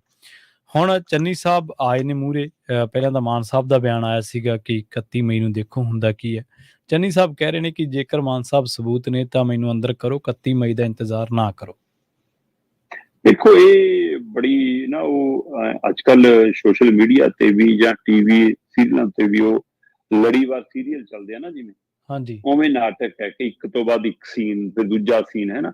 ਸੋ ਉਸੇ ਤਰ੍ਹਾਂ ਪਹਿਲਾਂ ਮੁੱਖ ਮੰਤਰੀ ਭਗਵੰਤ ਮਾਨ ਹੋਰਾਂ ਨੂੰ ਕਿੱਸਾ ਛੂਇਆ ਹੈ ਨਾ, ਫਿਰ ਚਰਨਜੀਤ ਚੰਨੀ ਹੋਰਾਂ ਨੇ ਕਹਿੰਦੇ ਜੀ ਗੁਰਦੁਆਰਾ ਸਾਹਿਬ ਜਾ ਕੇ ਅਰਦਾਸ ਕਰਕੇ ਬੇਨਤੀ ਕਰਤੀ, ਕਹਿੰਦੇ ਜੀ ਕਹਿਤਾ, ਚੈਲੰਜ ਕਰਤਾ ਕਿ ਆ ਜਾਓ ਗੁਰਦੁਆਰਾ ਚੜ੍ਹਦੇ ਆ। ਫਿਰ ਮੁੱਖ ਮੰਤਰੀ ਭਗਵੰਤ ਮਾਨ ਸਾਹਮਣੇ ਆ ਗਏ। ਫਿਰ ਉਹਨਾਂ ਨੇ ਕਿਹਾ ਕਿ ਉਹ ਪੰਜਾਬ ਦੀ ਟੀਮ 'ਚ ਖੇਡਦਾ ਹੈ ਨਾ, ਉੱਥੇ ਮੈਂ ਧਰਮਸ਼ਾਲਾ ਮੈਨੂੰ ਮਿਲਿਆ ਸੀ, ਇਸ ਲਈ ਕਹਿੰਦੇ ਕਿ ਮੇਰੇ ਕੋਲ ਉਹਦੇ ਸਾਰੇ ਤੱਥ ਸਬੂਤ ਹੈਗੇ ਨੇ। 31 ਮਈ ਤੱਕ ਦਾ ਮੈਂ ਅਲਟੀਮੇਟਮ ਦਿੰਨਾ ਹੈ ਚਰਨਜੀਤ ਚੰਨੀ ਨੂੰ। ਤੇ ਚੰਨੀ ਹੋਰੀ ਕਹਿੰਦੇ ਕਿ ਆਪਣੇ ਆਪ ਹੀ ਇਸ ਗੱਲ ਨੂੰ ਮਨਜ਼ੂਰ ਕਰ ਲੈਣ, ਮੰਨ ਲੈਣ ਹੈ ਨਾ, ਖੁਦ ਡਿਟੇਲ ਸਾਂਝੀ ਕਰ ਦੇਣ, ਜਨਤਕ ਕਰ ਦੇਣ। ਨਹੀਂ ਤਾਂ ਫਿਰ 31 ਦੀ ਦੁਪਹਿਰ ਨੂੰ 2 ਵਜੇ ਤੋਂ ਬਾਅਦ ਅਸੀਂ ਸਬੂਤਾਂ ਸਣੇ ਫਿਰ ਸਾਹਮਣੇ ਆਵਾਂਗੇ। ਸਬੂਤਾਂ ਚੋਂ ਕਹਿੰਦੇ ਨੇ ਮੇਰੇ ਕੋਲ ਉਹ ਬੰਦਾ ਹੈਗਾ ਜਿੱਥੋਂ ਪੈਸੇ ਮੰਗੇ ਗਏ, ਮੇਰੇ ਕੋਲ ਉਹ ਸਮਾਂ ਹੈਗਾ ਜਦੋਂ ਮੰਗੇ ਗਏ, ਮੇਰੇ ਕੋਲ ਉਹ ਤਰੀਕ ਹੈਗੀ ਜਦੋਂ ਮੰਗੇ ਗਏ, ਮੇਰੇ ਕੋਲ ਉਹ ਥਾਂ ਹੈਗੀ ਜਿੱਥੇ ਮੰਗੇ ਗਏ, ਮੇਰੇ ਕੋਲ ਉਹ ਸਾਰੇ ਕਾਗਜ਼ੀ ਕਾਰਵਾਈ ਹੈਗੀ, ਕਿਵੇਂ ਕਿਵੇਂ ਕੀ ਹੋਇਆ, ਕੌਣ ਨਾਲ ਆਇਆ, ਕਿੱਥੇ ਮਿਲੇ ਸੀ, ਕੌਣ ਮਿਲਿਆ ਸੀ। ਉਹ ਕਹਿੰਦੇ ਮੇਰੇ ਕੋਲ ਸਾਰੇ ਸਬੂਤ ਹੈਗੇ। 31 ਤਰੀਕ ਤੱਕ ਕਹਿੰਦੇ ਮੈਂ ਮਈ ਦੀ ਦੁਪਹਿਰ ਨੂੰ 2 ਵਜੇ ਤੱਕ ਦਾ ਸਮਾਂ ਦਿੰਦਾ ਚੰਨੀ ਨੂੰ ਕਿ ਚੰਨੀ ਸਾਹਮਣੇ ਆ ਕੇ ਇਸ ਗੱਲ ਨੂੰ ਪ੍ਰਵਾਨ ਕਰ ਲੈਣ ਤੇ ਆਪ ਇਹ ਡਿਟੇਲ ਜਨਤਕ ਕਰ ਦੇਣ। ਨਹੀਂ ਤਾਂ ਫਿਰ ਕਹਿੰਦੇ ਕਿ 2 ਵਜੇ ਤੋਂ ਬਾਅਦ ਮੈਂ ਸਬੂਤ ਜਨਤਕ ਕਰ ਦੂੰਗਾ, ਸਾਹਮਣੇ ਲਿਆ ਦੂੰਗਾ, ਤੇ ਅਸੀਂ ਉਸ ਮੁੰਡੇ ਨੂੰ ਨੌਕਰੀ ਵੀ ਦੇਵਾਂਗੇ। ਉਹਦੇ ਲਈ ਵੀ ਸਾਡੀ ਝਾੜਜੂਈ ਜਾਰੀ ਹੈ। ਇੱਧਰ ਚੰਨੀ ਹੋਰੀ ਕਹਿੰਦੇ ਕਿ ਜੇ ਭਾਈ ਸਬੂਤ ਹੈਗੇ ਨੇ ਫਿਰ ਇੰਤਜ਼ਾਰ ਕਿਉਂ ਕਰ ਰਹੇ ਹੋ, ਫਿਰ ਕਾਰਵਾਈ ਕਰਕੇ ਪਰੇ ਕਰੋ, ਮੈਨੂੰ ਅੰਦਰ ਕਰਕੇ ਪਰੇ ਕਰੋ। ਕਹਿੰਦੇ ਭਤੀਜੇ ਭਾਣਜਿਆਂ ਨੂੰ ਮੈਂ ਪੁੱਛ ਲਿਆ, ਉੱਥੇ ਵੀ ਮੈਂ ਜਾਣਕਾਰੀ ਲੈ ਲਈ ਜਿਹੜੀ ਮੁੱਖ ਮੰਤਰੀ ਸਾਹਿਬ ਕਹਿੰਦੇ ਸੀ ਭਤੀਜੇ ਭਾਣਜਿਆਂ ਨੂੰ ਪੁੱਛ ਲਓ, ਮੈਂ ਉਹ ਵੀ ਪੁੱਛ ਲਿਆ। ਮੈਂ ਗੁਰੂ ਘਰ ਅਰਦਾਸ ਵੀ ਕਰਤੀ, ਮੈਂ ਚੈਲੰਜ ਵੀ ਕਰ ਲਿਆ ਕਿ ਆਜੋ ਗੁਰੂ ਘਰ ਚੱਲਦੇ ਹਾਂ, ਦਰਬਾਰ ਸਾਹਿਬ ਚੱਲਦੇ ਹਾਂ। ਤੇ ਉਹਦੇ ਬਾਵਜੂਦ ਵੀ ਜੇ ਤੁਸੀਂ ਥਾਪੀਆਂ ਮਾਰਨੀਆਂ ਨੇ ਕਹਿੰਦੇ ਮਾਰ ਲਓ। ਉਹ ਤਾਂ ਕਹਿੰਦੇ ਭਗਵੰਤ ਮਾਨ ਹੋਰੀ ਤਾਂ ਇਹੋ ਜਿਹੇ ਮੁੱਖ ਮੰਤਰੀ ਨੇ ਜੀ, ਮੈਂ ਕਹਿੰਦੇ PhD ਕੀਤੀ ਆ, ਮੇਰੇ ਲਈ ਬਹੁਤ ਬੜੀ ਉਪਲਬਧੀ ਆ ਤੇ ਮੈਂ ਮੁੱਖ ਮੰਤਰੀ ਰਿਹਾ ਤੇ ਇਸ ਨਾਤੇ ਮੌਜੂਦਾ ਮੁੱਖ ਮੰਤਰੀ ਘੱਟੋ ਘੱਟ ਮੇਰੀ ਉਸ ਖੁਸ਼ੀ 'ਚ ਮੈਨੂੰ ਕਹਿੰਦੇ ਵਧਾਈਓ ਦੇਣ ਦੇ। ਚੱਲ ਕਹਿੰਦੇ ਉਹਨਾਂ ਨੇ ਵਧਾਈ ਤਾਂ ਨਹੀਂ ਦਿੱਤੀ, ਚੱਲ ਮੈਂ ਹੀ ਦੇ ਦਿੰਦਾ Z+ ਸੁਰੱਖਿਆ ਦੀ, ਕਹਿੰਦੇ ਮੈਂ ਵਧਾਈ ਦਿੰਦਾ ਜੀ ਕਹਿੰਦੇ। ਸੋ ਕਹਿੰਦੇ ਮੇਰੀ ਵਧਾਈ ਕਬੂਲ ਕਰ ਲੈਣ। ਹੁਣ ਚੰਨੀ ਉਹਨਾਂ ਨੇ ਚੈਲੰਜ ਕੀਤਾ, ਉਹ ਕਹਿੰਦੇ ਕਿ ਭਾਈ 31 ਮਈ ਦਾ ਇੰਤਜ਼ਾਰ ਕਰਨ ਦੀ ਲੋੜ ਨਹੀਂ, ਜੇ ਤੁਹਾਡੇ ਕੋਲ ਥਾਂ, ਸਮਾਂ, ਸਥਾਨ, ਜਾਣਕਾਰੀ ਧਿਰ ਹੈਗੀ ਆ ਤਾਂ ਫਿਰ ਸਾਹਮਣੇ ਆਓ ਤੇ ਮੈਨੂੰ ਅੰਦਰ ਕਰੋ, ਮਾਮਲਾ ਨਿਬੇੜੋ। ਸੋ ਹੁਣ ਇਹ ਚੈਲੰਜ ਹੀ ਖੇਡ ਹੈ, ਜਾਂ ਅਜੇ ਸੱਚ ਝੂਠ ਦਾ ਖੇਲ ਨਤਾਰਾ ਹੋਣਾ ਕਿ ਕੌਣ ਰਾਜਨੀਤੀ ਕਰ ਰਿਹਾ ਜਾਂ ਕੌਣ ਸੱਚਮੁੱਚ ਸੱਚੀ ਗੱਲ ਕਰ ਰਿਹਾ ਕਿ ਹਾਂ ਇੱਥੇ ਖੇਡ ਹੋਇਆ 2 ਕਰੋੜ ਦਾ, ਜਾਂ ਕੌਣ ਕਿਸੇ ਨੂੰ ਬਦਨਾਮ ਕਰ ਰਿਹਾ, ਜਾਂ ਇਹ ਮਤਲਬ ਕਿ ਬਦਲਾਖੋਰੀ ਦੀ ਰਾਜਨੀਤੀ ਹੈ, ਕਿਹੜਾ ਪੱਖ ਹੈ, ਇਹ ਹੁਣ ਅੱਜ ਕੱਲ੍ਹ ਜੇ ਸਾਫ਼ ਹੋ ਜਾਣਾ। 31 ਮਈ ਦੀ ਦੁਪਹਿਰ 2 ਵਜੇ ਤੱਕ ਇੰਤਜ਼ਾਰ ਕਰਨਾ ਪੈਣਾ, ਦੇਖਣ ਵਾਲੀ ਗੱਲ ਹੋਏਗੀ। ਸੋ ਇਹ ਮਾਮਲਾ ਕਾਫੀ ਅੱਗੇ ਵੱਧ ਗਿਆ। ਸੋ ਦੇਖਦੇ ਹਾਂ ਜੀ ਇਹ ਐਪੀਸੋਡ ਕਿੱਥੇ ਜਾ ਕੇ ਮੁੱਕਦਾ, ਪਰ ਇਹ ਐਪੀਸੋਡ ਵੱਡਾ ਐਪੀਸੋਡ ਬਣਦਾ ਜਾ ਰਿਹਾ ਪੰਜਾਬ ਦੀ ਰਾਜਨੀਤੀ ਵਿੱਚ ਖਾਸ ਕਰਕੇ। ਜੀ, ਅਗਲੀ ਖਬਰ ਦੇ ਵੱਲ ਵਧੀਏ ਸ਼ਰਮਾ ਜੀ, ਤੇ ਆਪਾਂ ਗੱਲ ਕਰੀਏ ਮੁੱਖ ਮੰਤਰੀ ਨੂੰ ਜਿਹੜੀ Z+ ਸੁਰੱਖਿਆ ਮਿਲੀ ਹੈ। ਸੁਖਬੀਰ ਬਾਦਲ ਨੇ ਤੰਜ਼ ਕੀਤਾ। ਸੁਖਬੀਰ ਬਾਦਲ ਕਹਿੰਦੇ ਹੁਣ ਖੋਲੋ ਤੁਸੀਂ ਮੁਰਗੀ ਖਾਨਾ, ਕਿਉਂਕਿ ਇਹ ਦੇਖੋ ਸਮੇਂ ਦੀ ਗੱਲ ਹੈ। ਪਹਿਲਾਂ ਸੁਖਬੀਰ ਬਾਦਲ ਦੇ ਨਾਲ ਕਾਫਲੇ ਚੱਲਦੇ ਸੀ ਤੇ ਉਦੋਂ ਮੁੱਖ ਮੰਤਰੀ ਸਾਹਿਬ MP ਹੁੰਦੇ ਸੀ ਤੇ ਇਹ ਸਟਾਇਰ ਕਰਦੇ ਸੀ। ਹੁਣ ਇਹਨਾਂ ਦੇ ਨਾਲ ਕਾਫਲੇ ਚੱਲਦੇ ਆ ਤੇ ਹੁਣ ਸੁਖਬੀਰ ਬਾਦਲ ਸਾਬਕਾ ਹੋ ਗਏ ਆ, ਹੁਣ ਉਹਨਾਂ ਨੂੰ ਤੰਜ਼ ਕਰਨ ਦਾ ਮੌਕਾ ਮਿਲ ਗਿਆ। ਨਹੀਂ ਦੇਖੋ, ਇੱਕ ਗੱਲ ਤਾਂ ਹੈ ਕਿ ਮੁੱਖ ਮੰਤਰੀ ਭਗਵੰਤ ਮਾਨ ਹੋਰਾਂ ਨੇ ਇਸ ਰਾਜਨੀਤੀ ਜਦੋਂ ਕਦਮ ਰੱਖਿਆ ਸੀ ਤਦ ਉਹ ਇਹੀ ਕਹਿੰਦੇ ਸੀ ਕਿ ਨਾ ਗੱਡੀਆਂ ਤੇ ਉੱਪਰ ਬੱਤੀਆਂ ਲੱਗਣੀਆਂ, ਨਾ ਹੂਟਰ ਵੱਜਣੇ, ਨਾ ਕਾਫਲੇ ਇੱਕੋ ਅੱਗ ਬੁਝਾਊ ਗੱਡੀ ਵੀ ਵਿੱਚ ਸ਼ਾਮਲ ਆ, ਇੱਕ ਐਂਬੂਲੈਂਸ ਵੀ ਸ਼ਾਮਲ ਹੈ। ਜਾਂਦੇ ਨੇ ਤੂੰ ਕਰਦੇ, ਕਹਿੰਦੇ ਉਹ ਬੋਲ ਕੇ ਵੀ ਟੂਰਨਾਮੈਂਟਾਂ 'ਚ ਸੁਣਾਉਂਦੇ ਹੁੰਦੇ ਸੀ, ਹੈ ਨਾ। ਸੋ ਇਸ ਲਈ ਕਹਿੰਦੇ ਕਿ ਉਸ ਤੰਜ ਦੇ ਵਿੱਚ ਉਹਨਾਂ ਨੇ ਇਹ ਵੀ ਗੱਲ ਕਹੀ ਸੀ ਚੋਣ ਪ੍ਰਚਾਰ ਦੇ ਦੌਰਾਨ ਹੀ, ਕਿ ਜੇਕਰ ਭਾਈ ਇੰਨਾ ਡਰ ਲੱਗਦਾ, ਇੰਨੀ ਸੁਰੱਖਿਆ ਘੇਰੇ ਲੈਣੇ ਪੈਂਦੇ ਆ, ਫਿਰ ਮੁਰਗੀ ਖਾਨੇ ਖੋਲ। ਸੋ ਇਸ ਲਈ ਉਹ ਤੰਜ ਹੁਣ ਆਪਣੇ ਤੇ ਹੀ ਭਾਰੀ ਹੈ, ਉਹ ਵੀਡੀਓ ਆਪਣੇ ਤੇ ਹੀ ਭਾਰੀਆਂ ਪੈਂਦੀਆਂ ਨੇ ਕਈ ਵਾਰ ਜਦੋਂ ਇਹ ਸਵਾਲ ਹੁੰਦੇ ਨੇ। ਸੁਖਬੀਰ ਬਾਦਲ ਹੋਰੀ ਤਾਂ ਮਤਲਬ ਕਿ ਜਦ ਵੀ ਸ਼ਾਹੀ ਠਾਠ ਨਾਲ ਸਾਰਾ ਕੁਝ ਮੌਜਾਂ ਮਾਣੀਆਂ ਨੇ ਤੇ ਹੁਣ ਵੀ ਮੰਨਣ ਨੂੰ ਕਾਹਲੇ ਨੇ ਉਹ ਤਾਂ। ਤੇ ਪਰ ਇਹ ਕਹਿ ਕੇ ਮੁੱਖ ਮੰਤਰੀ ਭਗਵੰਤ ਮਾਨ ਜਾਂ ਇਹਨਾਂ ਦੀ ਟੀਮ ਇਹ ਕਹਿ ਕੇ ਕਿ ਨਾ ਅਸੀਂ ਕੋਈ ਕਾਫਲਾ ਨਹੀਂ ਲੈਣਾ, ਕੋਈ ਗੱਡੀਆਂ ਨਹੀਂ ਲੈਣੀਆਂ, ਕੋਈ ਇਹੋ ਜਿਹੀ ਸਿਕਿਉਰਿਟੀ ਦਾ ਘੇਰਾ ਨਹੀਂ ਲੈਣਾ, ਕੋਈ ਬੜੇ ਘਰ ਨਹੀਂ ਲੈਣੇ। ਹੁਣ ਕਹਿੰਦੇ ਪ੍ਰੋਟੋਕੋਲ ਹੁੰਦਾ। ਉਹ ਕਿੱਸਾ ਸੁਣਾਇਆ, ਕਹਿੰਦੇ ਕਿ ਇੱਕ ਪ੍ਰੋਟੋਕੋਲ ਦੇ ਤਹਿਤ ਕਹਿੰਦੇ ਕਿ ਰੂਟ ਲੱਗਦਾ। ਕਦੇ ਆਪ ਇਹ ਕਹਿੰਦੇ ਸੀ ਕਿ ਪੁਲਿਸ ਵਾਲਿਆਂ ਨੂੰ ਚੌਂਕਾਂ ਤੇ ਖੜਾ ਦਿੰਦੇ ਨੇ, ਦੇਖੋ ਉਹ ਵਿਚਾਰੇ ਮਤਲਬ ਕਿ ਧੁੱਪੇ ਕਣੀ ਮੀਂਹ ਕਣੀ ਸਾਰੇ 'ਚ ਖੜੇ ਰਹਿੰਦੇ ਨੇ। ਹੁਣ ਆਪ ਇਹ ਸੁਣਾਉਂਦੇ ਨੇ ਕਿੱਸੇ, ਕਹਿੰਦੇ ਜੀ ਰੂਟ ਲੱਗਦਾ ਤੇ ਰੂਟ ਲੱਗਣ ਦੇ ਉੱਤੇ ਪੁਲਿਸ ਵਾਲੇ ਖੜੇ ਹੁੰਦੇ ਨੇ ਤੇ ਕਹਿੰਦੇ ਮੈਨੂੰ ਜਦੋਂ ਵੀ ਕੋਈ ਸਲੂਟ ਮਾਰਦਾ ਮੈਂ ਸਲੂਟ ਦਾ ਜਵਾਬ ਜ਼ਰੂਰ ਸਲੂਟ 'ਚ ਦਿੰਦਾ।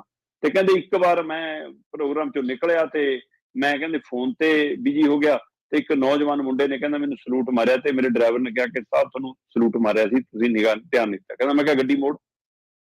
ਮੈਂ ਗੱਡੀ ਮੜਾਈ ਤੇ ਗੱਡੀ ਮੜਾ ਕੇ ਕਹਿੰਦਾ ਮੈਂ ਥੱਲੇ ਉਤਰ ਕੇ ਉਹਨੂੰ ਸਲੂਟ ਵੀ ਮਾਰਿਆ ਤੇ ਉਹਨੂੰ ਹੱਥ ਵੀ ਮਿਲਾਇਆ। ਕਹਿੰਦੇ ਕਿ ਇਹ ਉਵੇਂ ਹੀ ਹੁੰਦਾ ਜੇ ਸਲੂਟ ਦਾ ਜਵਾਬ ਸਲੂਟ ਨਾ ਦਿਓ ਕਿ ਤੁਹਾਡਾ ਬੰਦੇ ਕਹਿੰਦੇ ਹੱਥ ਮਿਲਾਉਣ ਲਈ ਹੱਥ ਵਧਾਵੇ ਤੇ ਤੁਸੀਂ ਅੱਗੋਂ ਹੱਥੇ ਨਾ ਕੱਢੋ। ਸੋ ਇਹ ਚੰਗੀ ਗੱਲ ਆ, ਪਰ ਮੁੱਖ ਮੰਤਰੀ ਸਾਹਿਬ ਤੁਸੀਂ ਜਿਹੜੇ ਬਦਲਾਅ ਚੋਂ ਆਏ ਹੋ ਉਹਦੇ ਤਹਿਤ ਸਲੂਟ ਵੱਜਣੇ ਬੰਦ ਕਿਉਂ ਨਹੀਂ ਹੁੰਦੇ? ਪੁਲਿਸ ਵਾਲੇ ਬਿਨਾਂ, ਜਦੋਂ ਤੁਹਾਡੇ ਨਾਲ ਇੰਨਾ ਕਾਫਲਾ ਲੱਗਿਆ, ਸਾਰਾ ਕੁਝ ਲੱਗਿਆ, ਉਹਨਾਂ ਦਾ ਕੰਮ ਟ੍ਰੈਫਿਕ ਕੰਟਰੋਲ ਤੇ ਤਾਂ ਹੋ ਸਕਦਾ ਕਿ ਭਾਈ ਉਨੀ ਸਮੇਂ ਲਈ ਟ੍ਰੈਫਿਕ ਰੋਕਣੀ ਹੈ ਜਾਂ ਕੁਝ ਕਰਨਾ ਜਾਂ ਡਿਵਰਟ ਕਰਨੀ ਹੈ, ਉਹਦਾ ਧਿਆਨ ਉੱਧਰ ਹੋਣਾ ਚਾਹੀਦਾ ਕਿ ਉਹਨੂੰ ਸਲੂਟ ਮਾਰਨਾ ਛੋੜਨਾ ਚਾਹੀਦਾ। ਸੋ ਇਹ ਸਲੂਟ ਮਾਰਨੇ ਬੰਦ ਕਰਾ ਦਿਓ। ਉਸੇ ਤਰ੍ਹਾਂ ਇਹ ਸਵਾਲ ਚਰਚਾ ਸ਼ੁਰੂ ਹੋਈ ਹੈ ਕਿ ਕੀ ਇਹ ਸੁਰੱਖਿਆ ਛਤਰੀ ਬੀਜੇਪੀ ਦੇ ਨਾਲ ਜਾਰੀ ਪਗਾਉਂਦਿਆਂ ਮਿਲੀ ਹੈ ਜਾਂ ਸੱਚਮੁੱਚ ਲੋੜ ਹੈ? ਕਹਿੰਦੇ ਜੀ ਆਪਰੇਸ਼ਨ ਅੰਮ੍ਰਿਤਪਾਲ ਹੈ ਨਾ, ਆਪਰੇਸ਼ਨ AP ਤੋਂ ਬਾਅਦ ਮਤਲਬ ਕਿ ਇਨਪੁਟ ਮਿਲਿਆ ਕੇਂਦਰੀ ਗ੍ਰਹਿ ਵਿਭਾਗ ਨੂੰ ਤੇ ਉਹਨਾਂ ਨੇ ਆਪਣੇ ਆਪ ਹੀ Z+ ਸੁਰੱਖਿਆ ਦੇ ਦਿੱਤੀ। ਸੋ ਪੰਜਾਬ 'ਚ Z+ ਸੁਰੱਖਿਆ ਬਾਦਲਾਂ ਨੂੰ ਵੀ ਮਿਲਦੀ ਰਹੀ ਆ, ਸੁਖਬੀਰ ਸਿੰਘ ਬਾਦਲ ਨੂੰ ਵੀ, ਪ੍ਰਕਾਸ਼ ਬਾਦਲ ਨੂੰ ਵੀ, ਕੈਪਟਨ ਅਮਰਿੰਦਰ ਨੂੰ ਵੀ ਮਿਲੀ ਆ, ਇੱਥੋਂ ਤੱਕ ਕਿ ਰਵਨੀਤ ਬਿੱਟੂ ਔਰ ਵਿਕਰਮ ਮਜੀਠੀਆ ਨੂੰ ਵੀ ਮਿਲਦੀ ਰਹੀ ਆ।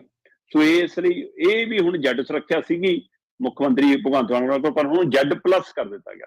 Z+ ਦਾ ਮਤਲਬ ਪੰਜਾਬ ਪੁਲਿਸ ਦਾ ਘੇਰਾ ਤਾਂ ਰਹੂਗਾ ਹੀ ਰਹੂਗਾ, ਉਹ ਤੋਂ ਬਿਨਾਂ 55 CRPF ਦੇ ਜਵਾਨ ਵੀ ਨਾਲ ਸ਼ਾਮਲ ਹੋਣਗੇ, ਉਹ ਤੋਂ ਬਾਅਦ 10 ਕਮਾਂਡੋ ਵੀ ਹੋਣਗੇ। ਸੋ 3 ਤੋਂ 4 ਲੇਅਰ ਦਾ ਮਤਲਬ ਸੁਰੱਖਿਆ ਘੇਰਾ ਹੋਊਗਾ।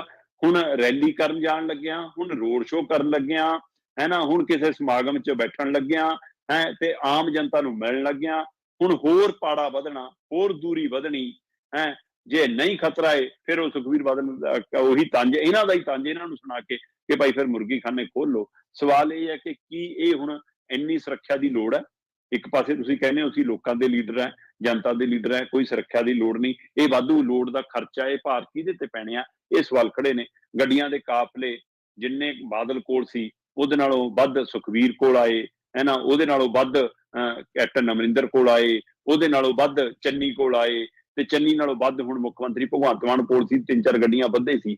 ਤੇ ਆ ਹੁਣ ਜੇ 50-55 CRPF ਦੇ ਜਵਾਨ ਤੇ 10 ਕਮਾਂਡੋ ਮਿਲਣੇ ਨੇ ਤਾਂ ਫਿਰ ਇਹਦੇ ਨਾਲ ਗੱਡੀਆਂ ਤਾਂ ਹੋਰ ਸ਼ਾਮਲ ਹੋਣਗੀਆਂ। ਸੋ ਇਸ ਲਈ ਇਹ ਮੁਰਗੀ ਖਾਨੇ ਦੀ ਗਿਣਤੀ ਹੋਰ ਵੱਧ ਜਾਣੀ ਆ, ਇਸੇ ਲਈ ਤੰਜ ਕੱਸੇ ਜਾ ਰਹੇ ਨੇ। ਸੋ ਜੇਕਰ ਸੱਚਮੁੱਚ ਸੁਰੱਖਿਆ ਦੀ ਲੋੜ ਹੈ ਤਾਂ ਇਹ ਸਵਾਲ ਹੈ ਕਿ ਕੀ ਕੇਂਦਰ ਨੂੰ ਕੋਈ ਤਕੜੀ ਇਨਪੁਟ ਮਿਲ ਗਈ ਹੈ, ਇਸ ਲਈ ਹੈ।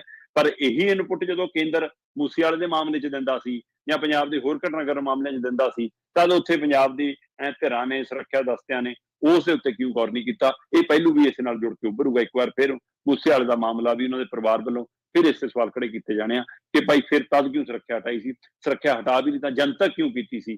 ਸੋ ਇਸ ਲਈ Z+ ਸੁਰੱਖਿਆ ਜਾਂ ਮੁਰਗੀ ਖਾਨਾ, ਇਹ ਵੀ ਚਰਚਾ ਹੁਣ ਸੋਸ਼ਲ ਮੀਡੀਆ ਤੇ ਵੀ ਖੂਬ ਚੱਲ ਰਹੀ ਹੈ।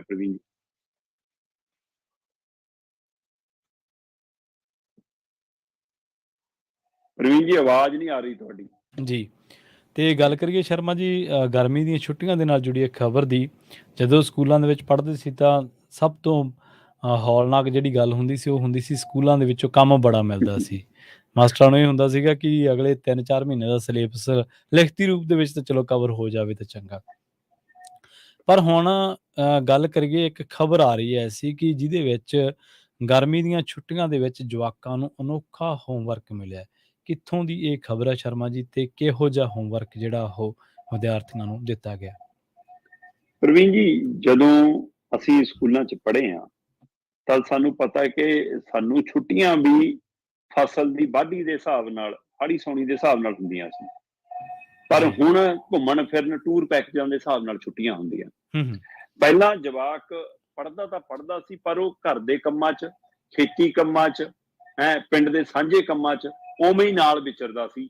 ਤੇ ਇਸ ਲਈ ਉਹਦੇ ਨਾਲ ਉਹਨੂੰ ਸਮਾਜਿਕ ਚੇਤਨਾ, ਸਮਾਜ 'ਚ ਵਿਚਰਨਾ, ਇੱਕ ਦੂਜੇ ਦੀ ਸਹਾਇਤਾ ਕਰਨਾ, ਉਹ ਸਾਰੀ ਸੂਝ-ਬੂਝ ਆਉਂਦੀ ਸੀ।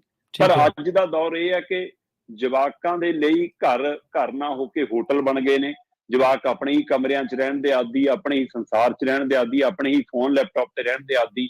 ਤੇ ਘਰਦਿਆਂ ਨੂੰ ਵੀ ਕਈ ਵਾਰ ਲੱਗਦਾ ਕਿ ਜਵਾਕ ਤੋਂ ਛੁਟਕਾਰਾ ਪਾਉਣ ਦਾ ਹਿੱਲਾ ਫੋਨ ਤੇ ਟੈਲੀਵਿਜ਼ਨ ਆ।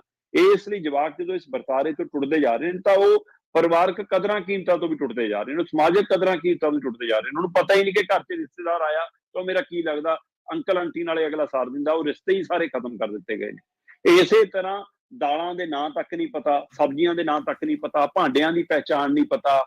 ਬਜ਼ੁਰਗ ਦਾਦਾ ਦਾਦੀ, ਨਾਨਾ ਨਾਨੀ ਨਾਲ ਕਿਹੋ ਜਿਹਾ ਰਿਸ਼ਤਾ ਹੁੰਦਾ, ਉਹਨਾਂ ਤੋਂ ਕਿਵੇਂ ਕਹਾਣੀਆਂ ਸੁਣਨੀਆਂ, ਪੁਰਾਣੀਆਂ ਬਾਤਾਂ ਸੁਣਨੀਆਂ, ਉਹਨਾਂ ਦੀਆਂ ਬਾਤਾਂ ਗੱਲਾਂ ਉਹਨਾਂ ਨੂੰ ਮਜ਼ਾਕ ਲੱਗਦੀਆਂ ਤੇ ਉਹ ਕਹਿੰਦੀਆਂ ਆਹ ਕੀ, ਅਸੀਂ ਗੂਗਲ ਦੇਖਣਾ ਆ ਜੇ। ਸੋ ਇਸ ਲਈ ਉਹ ਸਾਰੇ ਇਹ ਜਿਹੜਾ ਸਿਸਟਮ ਟੁੱਟਿਆ ਉਹਨੂੰ ਜੋੜਨ ਦੀ ਇੱਕ ਕੜੀ ਦੀ ਸ਼ੁਰੂਆਤ ਲੱਗਦੀ ਹੈ ਮੈਨੂੰ।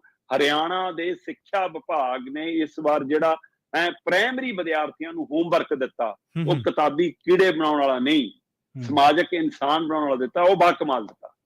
ਇਸ ਲਈ ਇਸ ਪ੍ਰੋਗਰਾਮ ਦੇ ਵਿੱਚ ਇਹ ਖਬਰ ਦਾ ਜ਼ਿਕਰ ਕਰਨਾ ਬਹੁਤ ਜ਼ਰੂਰੀ ਆ। ਬਕਾਇਦਾ ਤੌਰ ਤੇ ਉਹਨਾਂ ਨੇ ਕਿਹਾ ਕਿ ਕਿੰਨਾ ਸਮਾਂ ਟੈਲੀਵਿਜ਼ਨ ਦੇਖਣਾ, ਕਿੰਨਾ ਸਮਾਂ ਮੋਬਾਈਲ ਵਰਤਣਾ, ਇਹਦੀ ਵੀ ਸਮਾਂ ਸੂਚੀ ਬਣਾਉਣੀ ਆ। ਤੇ ਛੁੱਟੀਆਂ ਦੇ ਵਿੱਚ ਹਰ ਹਫ਼ਤੇ 'ਚ ਇੱਕ ਦਿਨ ਮੋਬਾਈਲ ਵਰਤ ਵੀ ਰੱਖਣਾ ਜੀ। ਪੂਰੀਆਂ ਛੁੱਟੀਆਂ ਦੇ ਵਿੱਚ ਆਪਣੇ ਮੰਗ ਇਹ ਨਹੀਂ ਕਿ ਕਾਪੀਆਂ ਕਾਲੀਆਂ ਕਰ ਦੋ, ਲਿਖ ਦੋ, ਕਿਤਾਬ 'ਚੋਂ ਦੇਖ ਕੇ ਹੀ ਭਰੀ ਜਾਓ, ਹੈ ਨਾ, ਰੱਟੇ ਲਾਈ ਜਾਓ। ਕਹਿੰਦੇ ਉਹ ਕੰਮ ਅਸੀਂ ਸਕੂਲ 'ਚ ਕਰਾਉਣੇ ਜੀ। ਪਰ ਹੁਣ ਘਰ ਦੇ ਵਿੱਚ ਮਾਂ ਦੀ, ਬਾਪ ਦੀ, ਦਾਦਾ ਦਾਦੀ ਦੀ, ਜੇ ਨਾਨਕੇ ਗਏ ਨਾਨਾ ਨਾਨੀ ਦੀ, ਮਾਮਾ ਮਾਮੀ ਦੀ ਇੱਕ ਜ਼ਿੰਮੇਵਾਰੀ ਹੋਊਗੀ। ਆਹ ਇੱਕ ਕੰਮ ਤੁਹਾਡੇ ਰਾਹੀਂ ਹੋਣਾ, ਤੁਸੀਂ ਕਰਾਉਣਾ ਨਿਆਣਿਆਂ ਨੂੰ, ਤੁਸੀਂ ਸਾਨੂੰ ਜਵਾਬ ਦੇਣਾ, ਅਸੀਂ ਤੁਹਾਡੇ ਤੋਂ ਪੁੱਛਣਾ ਤੁਸੀਂ ਸਾਡੇ ਨਿਆਣੇ ਛੁੱਟੀ 'ਚ ਕੀ ਕੀਤੇ। ਉਹ ਕਹਿੰਦੇ ਅਸੀਂ 4 ਮਹੀਨੇ ਲਾ ਕੇ ਤਿਆਰ ਕਰ ਦਿੰਦੇ ਹਾਂ ਸਕੂਲ 'ਚ, ਤੇ ਆ ਛੁੱਟੀਆਂ 'ਚ ਨਿਆਣੇ ਫਿਰ ਹੋਰ ਵਿਗਾੜ ਕੇ ਭੇਜ ਦਿੰਦੇ ਨੇ ਘਰ ਦੇ। ਸੋ ਇਸ ਲਈ ਉਸ ਹਵਾਲੇ ਨਾਲ ਪਹਿਲੀ ਜਮਾਤ ਤੋਂ ਲੈ ਕੇ 5ਵੀਂ ਜਮਾਤ ਤੱਕ ਦੇ ਜਵਾਕਾਂ ਨੂੰ ਅਨੋਖਾ ਹੋਮਵਰਕ ਦਿੱਤਾ ਜੀ ਹਰਿਆਣਾ ਦੇ ਸਰਕਾਰੀ ਸਕੂਲ ਦੇ ਵਿੱਚ ਸਿੱਖਿਆ ਵਿਭਾਗ ਵੱਲੋਂ। 4 ਸੈਕਸ਼ਨਾਂ 'ਚ ਵੰਡਿਆ ਜੀ ਕੰਮ, 4 ਪੜਾਵਾਂ 'ਚ ਵੰਡਿਆ ਕੰਮ। ਜਿਹਦੇ ਵਿੱਚ ਪਹਿਲੇ ਪੜਾਅ ਦੇ ਵਿੱਚ ਕਿਹਾ ਗਿਆ ਕਿ ਜਿਵੇਂ ਪਰਿਵਾਰ ਦੇ 10 ਬੰਦਿਆਂ ਦੇ ਫੋਨ ਨੰਬਰ ਮੂੰਹ ਜ਼ਬਾਨੀ ਯਾਦ ਕਰਕੇ ਆਉਣੇ। ਜਿਵੇਂ ਪਹਿਲੇ ਪੜਾਅ 'ਚ ਕਿਹਾ ਗਿਆ ਜੀ, ਮੈਂ ਪਹਿਲੇ ਪੜਾਅ ਦੇ ਜਿਹੜੇ 5-6 ਪੁਆਇੰਟ ਨੂੰ ਦੱਸਾਂ। ਉਹ ਕਹਿੰਦੇ ਜੀ ਚਾਹੇ ਮੂੰਗੀ ਦੀ ਦਾਲ ਹੈ, ਚਾਹੇ ਹਰ ਦੀ ਦਾਲ ਹੈ, ਚਾਹੇ ਛੋਲਿਆਂ ਦੀ ਦਾਲ ਹੈ, ਇਹਨਾਂ ਨੂੰ ਰੋਜ਼ ਪਾਣੀ 'ਚ ਭਿਉਣਾ ਤੇ ਉਹ ਜਦੋਂ ਪੁੰਗਰੇ ਆਉਂਦੀ ਆ ਫਿਰ ਉਹਦੀਆਂ ਫੋਟੋਆਂ ਰੋਜ਼ ਤੁਸੀਂ ਉਹ ਦੇਖਣਾ। ਉਸ ਤੋਂ ਬਾਅਦ ਕਹਿੰਦੇ ਜੀ ਚਾਹੇ ਅੰਬ ਦਾ, ਚਾਹੇ ਨਿੰਮ ਦਾ, ਚਾਹੇ ਜਾਮਣ ਹੈ, ਚਾਹੇ ਇਮਲੀ ਹੈ, ਚਾਹੇ ਲੀਚੀ ਹੈ, ਜਾਂ ਹੋਰ ਜਿਹੜੀਆਂ ਅਜਿਹੀਆਂ ਗੁਠਲੀ ਵਾਲੀਆਂ ਨੇ, ਉਹਨਾਂ ਦੀਆਂ ਗੁਠਲੀਆਂ ਬੀਜਣੀਆਂ ਨੇ, ਹੈਨਾ। ਇਸ ਤੋਂ ਬਾਅਦ ਉਹ ਕਹਿੰਦੇ ਜੀ ਮਤਲਬ ਕਿ ਜਿਵੇਂ ਚਾਹੇ ਖੂਹ ਤੇ ਜਾ ਕੇ ਖੇਤ ਚ ਹੈ, ਜੇ ਘਰ ਚ ਕਿਆਰੀ ਹੈ ਘਰ ਚ ਹੈ, ਜੇ ਕੋਈ ਸਾਂਝੀ ਧਾਰਮਿਕ ਸਥਾਨ ਤੇ ਆ ਉੱਥੇ ਹੈ, ਉੱਥੇ ਜਾ ਕੇ ਤੁਸੀਂ ਬਕਾਇਦਾ ਗਮਲੇ ਦੇ ਵਿੱਚ ਮੱਕੀ, ਭਿੰਡੀ, ਘੀਆ, ਤੋਰੀ, ਹੈਨਾ, ਇਹੋ ਜਿਹੇ ਕਰੇਲੇ, ਇਹਦੇ ਬੀਜ ਲਾਉਣੇ ਆ, ਬੇਲਾਂ ਲਾਉਣੀਆਂ ਨੇ। ਫੇਰ ਕਹਿੰਦੇ ਘਰਾਂ ਦੇ ਅੰਦਰ ਜਦੋਂ ਖਾਣ ਨੂੰ ਖਰਬੂਜਾ ਆਵੇ, ਤਰਬੂਜ ਆਵੇ, ਉਹਦੇ ਬੀਜ ਕੱਢਣੇ ਆ। ਇੱਕ ਤਰਬੂਜ ਚੋਂ, ਖਰਬੂਜੇ ਚੋਂ ਕਿੰਨੇ ਬੀਜ ਨਿਕਲੇ, ਉਹ ਧੋਣੇ ਆ, ਉਹ ਛਿੱਲਣੇ ਆ। ਸੋ ਇਹ ਅੱਗੇ ਆਪਣੇ ਬਜ਼ੁਰਗ ਘਰਾਂ 'ਚ ਹੁਣ ਵੀ ਕਰ ਲੈਂਦੇ ਆ, ਪਰ ਅੱਜ ਕੱਲ ਦੇ ਨਿਆਣੇ ਨਹੀਂ। ਇਸ ਤਰ੍ਹਾਂ ਦਾ। ਫਿਰ ਕਹਿੰਦੇ ਜੀ 3 ਰੋਜ਼ ਮਤਲਬ ਬੁਝਾਰਤਾਂ ਇਕੱਠੀਆਂ ਕਰਨੀਆਂ ਨੇ, ਬੁੱਝਣੀਆਂ ਨੇ, ਤੇ ਉਹਦਾ ਰਿਕਾਰਡ ਰੱਖਣਾ। ਫਿਰ ਇਸੇ ਤਰ੍ਹਾਂ ਪੂਰੇ ਆਪਣੇ ਪਰਿਵਾਰਕ ਮੈਂਬਰਾਂ ਦੇ ਮਤਲਬ ਕਿ ਜੁੱਤੀਆਂ ਦੇ ਨੰਬਰ, ਕਿਹਦਾ ਕਿੰਨੇ ਨੰਬਰ ਜੁੱਤੀ ਆਉਂਦੀ ਹੈ, ਕਿਹੜੇ ਮੈਂਬਰ ਦੇ, ਉਹ ਤੇ 10 ਫੋਨ ਨੰਬਰ ਯਾਦ ਕਰਨੇ। ਇਹ ਹੈ ਜੀ ਪਹਿਲਾ ਪੜਾਅ। ਦੂਜੇ ਪੜਾਅ 'ਚ ਕਹਿੰਦੇ ਰਸੋਈ 'ਚ ਜਾਣਾ, ਚਾਹੇ ਮੁੰਡਾ ਚਾਹੇ ਕੁੜੀ ਆ। ਰਸੋਈ 'ਚ ਜਾ ਕੇ ਤੁਹਾਨੂੰ ਰਸੋਈ ਘਰ ਦੇ ਅੰਦਰੋਂ ਕਹਿੰਦੇ ਜੀ ਜਿੰਨੇ ਵੀ ਭਾਂਡੇ ਨੇ, ਜੀ ਰਸੋਈ 'ਚ ਕੰਮ ਆਉਣ ਵਾਲੀਆਂ ਚੀਜ਼ਾਂ ਨੇ, ਉਹਨਾਂ ਦੇ ਨਾਮ, ਉਹਨਾਂ ਦੇ ਸਾਈਜ਼, ਉਹਨਾਂ ਦੀ ਵਰਤੋਂ ਕਿਵੇਂ ਕਦੋਂ ਹੁੰਦੀ ਆ ਪਤਾ ਹੋਵੇ। ਨਿਆਣਿਆਂ ਨੂੰ ਕੜਾਹੀ ਤੇ ਪਤੀਲੇ ਦਾ ਫਰਕ ਨਹੀਂ ਪਤਾ ਹੋਣਾ, ਅੱਧਿਆਂ ਨੂੰ ਤਾਂ ਅੱਜ ਕੱਲ੍ਹ ਨਹੀਂ ਪਤਾ। ਇਸ ਲਈ ਉਹ ਕਹਿੰਦੇ ਕਿ ਇਹੀ ਹੈ ਨਾ, ਖੁਰਚਣੇ ਤੇ ਚਿਮਟੇ ਦਾ ਫਰਕ ਨਹੀਂ ਪਤਾ ਹੋਣਾ। ਸੋ ਇਸ ਲਈ ਕਹਿੰਦੇ ਕਿ ਇਹ ਚੀਜ਼ਾਂ ਦੀ ਉਹਨਾਂ ਨੂੰ ਜਾਣਕਾਰੀ ਹੋਵੇ, ਸਮਝ ਹੋਵੇ, ਉਹਦੇ ਲਈ ਉਹਨਾਂ ਨੂੰ ਰਸੋਈ ਘਰ 'ਚ ਲੈ ਕੇ ਜਾਣਾ ਰੋਜ਼।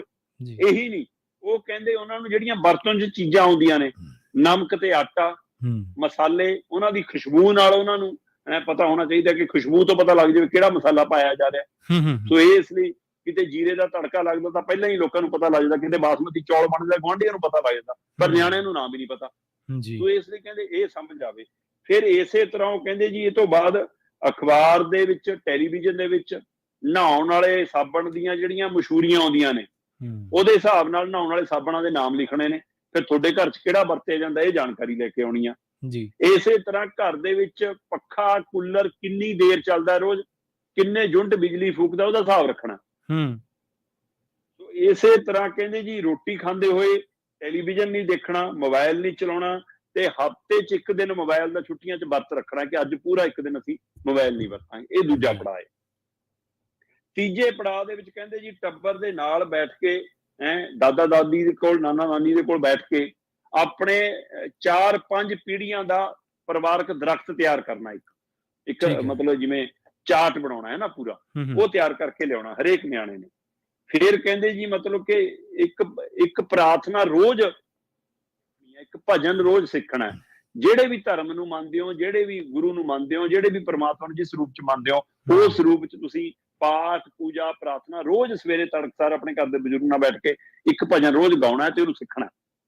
ਇਸੇ ਤਰ੍ਹਾਂ ਕਹਿੰਦੇ ਜੀ 5 ਚੁਟਕਲੇ ਰੋਜ਼ ਸੁਣਨੇ, ਜਿਵੇਂ 5 ਬੁਝਾਰਤਾਂ ਉਵੇਂ 5 ਚੁਟਕਲੇ ਰੋਜ਼ ਸੁਣਨੇ ਆ। ਤੇ ਦਿਨ ਦੇ ਵਿੱਚ 2 ਜਾਂ 3 ਵਾਰ ਘੱਟੋ ਘੱਟ ਲੁੱਡੋ, ਹੈ ਨਾ, ਉਹ ਸੱਪ ਸੀੜੀ ਜੀ, ਉਹ ਇਹੀਆਂ ਜਾਂ ਕੈਰਮ ਬੋਰਡ, ਇਹ ਖੇਡਾਂ ਜ਼ਰੂਰ ਖੇਡਣੀਆਂ। ਫਿਰ ਕਹਿੰਦੇ ਜੀ ਦਿਨ ਦੇ ਵਿੱਚ 3 ਮਿੰਟ ਟੂਟੀ ਚਲਾਉਣੀ ਆ, ਜੇ ਨਲਕਾ ਤਾਂ ਨਲਕਾ ਲਗੇੜਨਾ, ਤੇ ਉਹ ਭਾਂਡੇ 'ਚ ਪਾਣੀ ਭਰ ਕੇ ਮਿਲਣਾ ਹੈ ਕਿ 3 ਮਿੰਟ ਟੂਟੀ ਚੱਲਣ ਨਾਲ ਕਿੰਨਾ ਪਾਣੀ ਆਉਂਦਾ, 3 ਮਿੰਟ ਨਲਕਾ ਗੇੜਨ ਨਾਲ ਕਿੰਨਾ ਪਾਣੀ ਨਿਕਲਦਾ। ਸੋ ਉਹਦਾ ਵੀ ਇਕੱਠਾ ਕਰਨਾ। ਫਿਰ ਦਾਦਾ ਦਾਦੀ, ਨਾਨਾ ਨਾਨੀ ਨਾਲ ਬੈਠ ਕੇ ਉਹਨਾਂ ਦੇ ਵਿਆਹ ਦੀਆਂ ਕਹਾਣੀਆਂ, ਤੇ ਉਹਨਾਂ ਦੇ ਵਿਆਹ ਦੇ ਵਿੱਚ ਕਿਹੜੇ ਪਕੌੜੇ ਬਣੇ ਸੀ, ਕਿਹੜੇ ਪਤੌੜ ਬਣੇ ਸੀ, ਕਿਹੜੀ ਮਠਿਆਈ ਬਣੀ ਸੀ, ਕਿਹੜੇ ਲੱਡੂ ਸੀ, ਕਿਹੜੀਆਂ ਜਲੇਬੀਆਂ ਸੀ, ਕਿਹੋ ਜਿਹੇ ਰੰਗ ਦੀ ਬਰਫੀ ਸੀ, ਆਹ ਸਾਰਾ ਰਿਕਾਰਡ ਇਕੱਠਾ ਕਰਕੇ ਲਿਆਉਣਾ। ਇਸੇ ਤਰ੍ਹਾਂ ਚੌਥੇ ਸੈਕਸ਼ਨ ਦੇ ਵਿੱਚ ਕਹਿੰਦੇ ਜੀ ਅਖਬਾਰਾਂ ਦੇ ਵਿੱਚ ਖਿਡਾਰੀਆਂ ਦੀਆਂ ਫੋਟੋਆਂ ਇਕੱਠੀਆਂ ਕਰਨੀਆਂ, ਉਹਨਾਂ ਦੇ ਨਾਮ ਇਕੱਠੇ ਕਰਨੇ, ਉਹਨਾਂ ਦੀ ਖੇਡਾਂ ਦੀ ਜਾਣਕਾਰੀ ਜੀ। ਇਸੇ ਤਰ੍ਹਾਂ ਕਹਿੰਦੇ ਜੀ ਸਕੂਟਰ, ਕਾਰ ਜੇਕਰ ਤੁਹਾਡੇ ਘਰ 'ਚ ਹੈਗਾ ਤਾਂ ਰੋਜ਼ ਉਹ ਕਿੰਨਾ ਚੱਲਦਾ, ਕਿੰਨੇ ਕਿਲੋਮੀਟਰ ਚੱਲੀ ਰੋਜ਼, ਉਹਦਾ ਮੀਟਰ ਨੋਟ ਕਰਨਾ, ਤੇ ਕਿੰਨਾ ਤੇਲ ਲੱਗਦਾ ਰੋਜ਼ ਦਾ, ਉਹਦਾ ਹਿਸਾਬ ਰਿਕਾਰਡ ਇਕੱਠਾ ਕਰਨਾ ਜੀ। ਫਿਰ ਕਹਿੰਦੇ ਜੀ ਕਿੰਨੀ ਦੇਰ ਤੁਸੀਂ ਮੋਬਾਈਲ ਵਰਤਿਆ, ਕਿੰਨੀ ਦੇਰ ਟੀਵੀ ਦੇਖਿਆ, ਇਹਦਾ ਰਿਕਾਰਡ ਲੈ ਕੇ ਆਉਣਾ। ਫਿਰ ਛੁੱਟੀਆਂ 'ਚ ਕਿੱਥੇ ਕਿੱਥੇ ਯਾਤਰਾ ਕੀਤੀ, ਉਹਦੀ ਯਾਤਰਾ ਦਾ ਇੱਕ ਲੇਖ ਲਿਖ ਕੇ ਲਿਆਉਣਾ, ਹੈ ਨਾ। ਫਿਰ ਡਾਕ ਘਰ, ਬੱਸ ਸਟੈਂਡ, ਰੇਲਵੇ ਸਟੇਸ਼ਨ, ਸਬਜ਼ੀ ਮੰਡੀ, ਉਹਦੀ ਸੈਰ ਵੀ ਕਰਨੀ ਹੈ।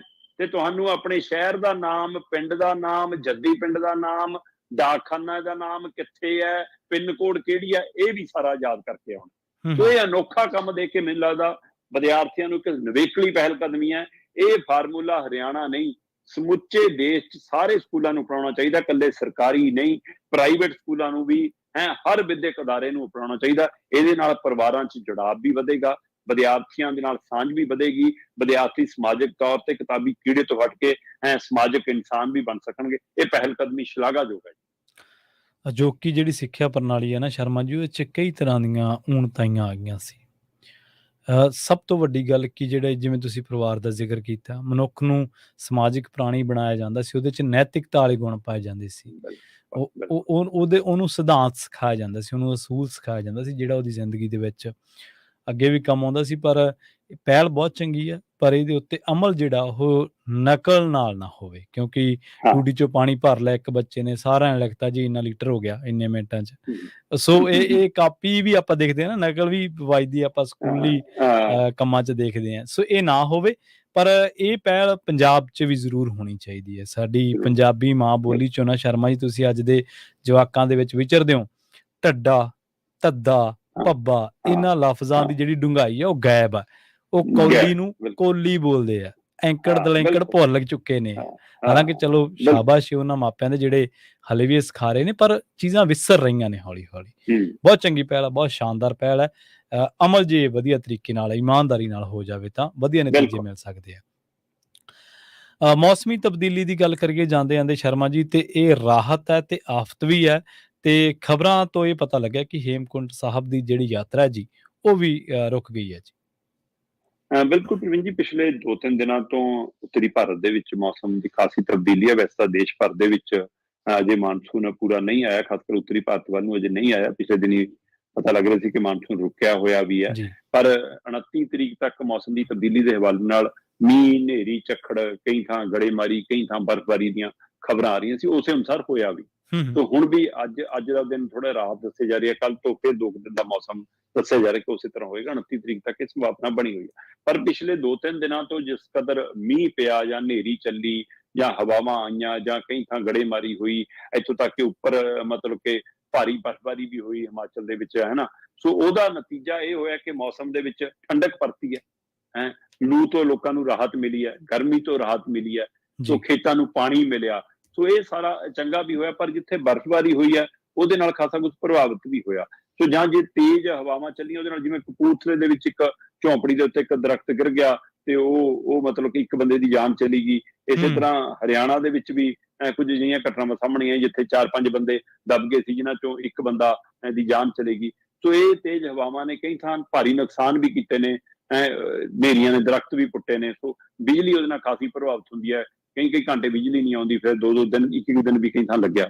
ਪਰ ਇਹ ਸਭ ਦੇ ਦਰਮਿਆਨ ਮਤਲਬ ਕਿ ਇਹ ਮੌਸਮ ਤਬਦੀਲੀ ਦੇ ਨਾਲ, ਹਵਾ ਚੱਲਣ ਨਾਲ, ਮੀਂਹ ਪੈਣ ਨਾਲ ਜਾਂ ਗੜੇਮਾਰੀ ਹੋਣ ਨਾਲ ਥੋੜੀ ਗਰਮੀ ਤੋਂ ਖਾਸੀ ਰਾਹਤ ਮਿਲੀ ਹੈ। ਸੋ ਪਰ ਇਹ ਸਭ ਦੇ ਦਰਮਿਆਨ ਹਿਮਾਚਲ ਦੇ ਵਿੱਚ ਜਾਂ ਉੱਪਰਲੇ ਪਹਾੜੀ ਖੇਤਰਾਂ ਦੇ ਵਿੱਚ ਜਿਵੇਂ ਭਾਰੀ ਬਰਫ਼ਬਾਰੀ ਹੋਈ, ਉਹਦੇ ਸਦਕਾ ਕਈ ਥਾਵਾਂ ਦੇ ਉੱਤੇ ਯਾਤਰੂਆਂ ਨੂੰ ਰੋਕ ਦਿੱਤਾ ਗਿਆ। ਕਈ ਥਾਵਾਂ ਦੇ ਉੱਤੇ ਜਿਹੜੇ ਸੈਲਾਨੀ ਘੁੰਮਣ ਜਾ ਰਹੇ ਨੇ ਉਹਨਾਂ ਨੂੰ ਰੋਕ ਦਿੱਤਾ ਗਿਆ, ਕਿਉਂਕਿ ਜਿਵੇਂ ਹੇਮਕੁੰਟ ਸਾਹਿਬ ਦੀ ਯਾਤਰਾ ਉਹਦੇ ਲਈ ਬਕਾਇਦਾ ਉੱਪਰ ਭਾਰੀ ਬਰਫ਼ਬਾਰੀ ਹੋਣ ਕਾਰਨ ਜਿਹੜਾ ਪੈਦਲ ਤੁਰ ਕੇ ਜਾਣ ਦਾ ਰਸਤਾ ਹੈ ਉਹ ਕਾਫੀ ਹੱਦ ਤੱਕ ਸੌੜਾ ਵੀ ਹੋ ਗਿਆ ਤੇ ਉਹ ਫਿਸਲਣ ਵਾਲਾ ਵੀ ਜ਼ਿਆਦਾ ਹੋ ਗਿਆ। ਇਸ ਲਈ ਤੈਅ ਕੀਤਾ ਸਰਕਾਰਾਂ ਨੇ ਮੈਨੇਜਮੈਂਟ ਬੋਰਡ ਨਾਲ ਮਿਲ ਕੇ ਕਿ ਆਪਾਂ ਇਹਨੂੰ 1 ਜਾਂ 2 ਦਿਨਾਂ ਲਈ ਹਲੇ ਰੋਕ ਲਈਏ। ਸੋ ਇਸ ਲਈ ਬਿਲਕੁਲ ਜੀ ਇਹ ਯਾਤਰਾ ਨੂੰ ਰੋਕ ਦਿੱਤਾ ਗਿਆ। ਉੱਤਰਾਖੰਡ 'ਚ, ਹਿਮਾਚਲ ਦੇ ਵਿੱਚ ਜਾਂ ਪੰਜਾਬ ਦੇ ਕੁਝ ਇਲਾਕਿਆਂ 'ਚ ਜਾਂ ਰਾਜਸਥਾਨ ਦੇ ਵਿੱਚ ਵੀ ਅਗਲੇ 2-3 ਦਿਨਾਂ ਦੌਰਾਨ ਵੀ ਅਜੇ ਵੀ ਬਰਫ਼ਬਾਰੀ, ਮੀਂਹ ਤੇ ਤੇਜ਼ ਹਵਾਵਾਂ ਦੇ ਮਤਲਬ ਅਸਾਰ ਦੱਸੇ ਜਾ ਰਹੇ ਨੇ। ਜੀ ਸ਼ਰਮਾ ਜੀ, ਇਹਨਾਂ ਖਾਸ ਖਬਰਾਂ ਤੇ ਖਾਸ ਜਾਣਕਾਰੀਆਂ ਦੇਣ ਦੇ ਲਈ ਤੁਹਾਡਾ ਬਹੁਤ ਬਹੁਤ ਧੰਨਵਾਦ ਜੀ। ਬਹੁਤ ਸ਼ੁਕਰੀਆ ਜੀ। ਸੋ ਪ੍ਰੋਗਰਾਮ ਖਬਰ ਤੇ ਨਜ਼ਰ ਨੂੰ ਆਪਾਂ ਇੱਥੇ ਹੀ ਸਮਾਪਤ ਕਰਾਂਗੇ। ਵੇਲਾ ਹੋ ਚੱਲਿਆ ਤੁਹਾਡੇ ਤੋਂ ਇਜਾਜ਼ਤ ਲੈਣ ਦਾ। ਜੁੜੇ ਰਹੋ ਪੰਜਾਬੀ ਰੇਡੀਓ USA ਦੇ ਨਾਲ। ਤੇ ਆਖਿਰ ਦੇ ਵਿੱਚ ਇੱਕ ਵਾਰ ਫਿਰ ਤੋਂ ਤੁਹਾਨੂੰ ਸਭ ਨੂੰ ਪਿਆਰ ਸਤਿਕਾਰ ਸਹਿਤ ਸਤਿ ਸ਼੍ਰੀ ਅਕਾਲ। ਪੰਜਾਬੀ ਰੇਡੀਓ USA ਤੇ ਪ੍ਰੋਗਰਾਮਾਂ ਦਾ ਸਿਲਸਿਲਾ ਲਗਾਤਾਰ ਜਾਰੀ।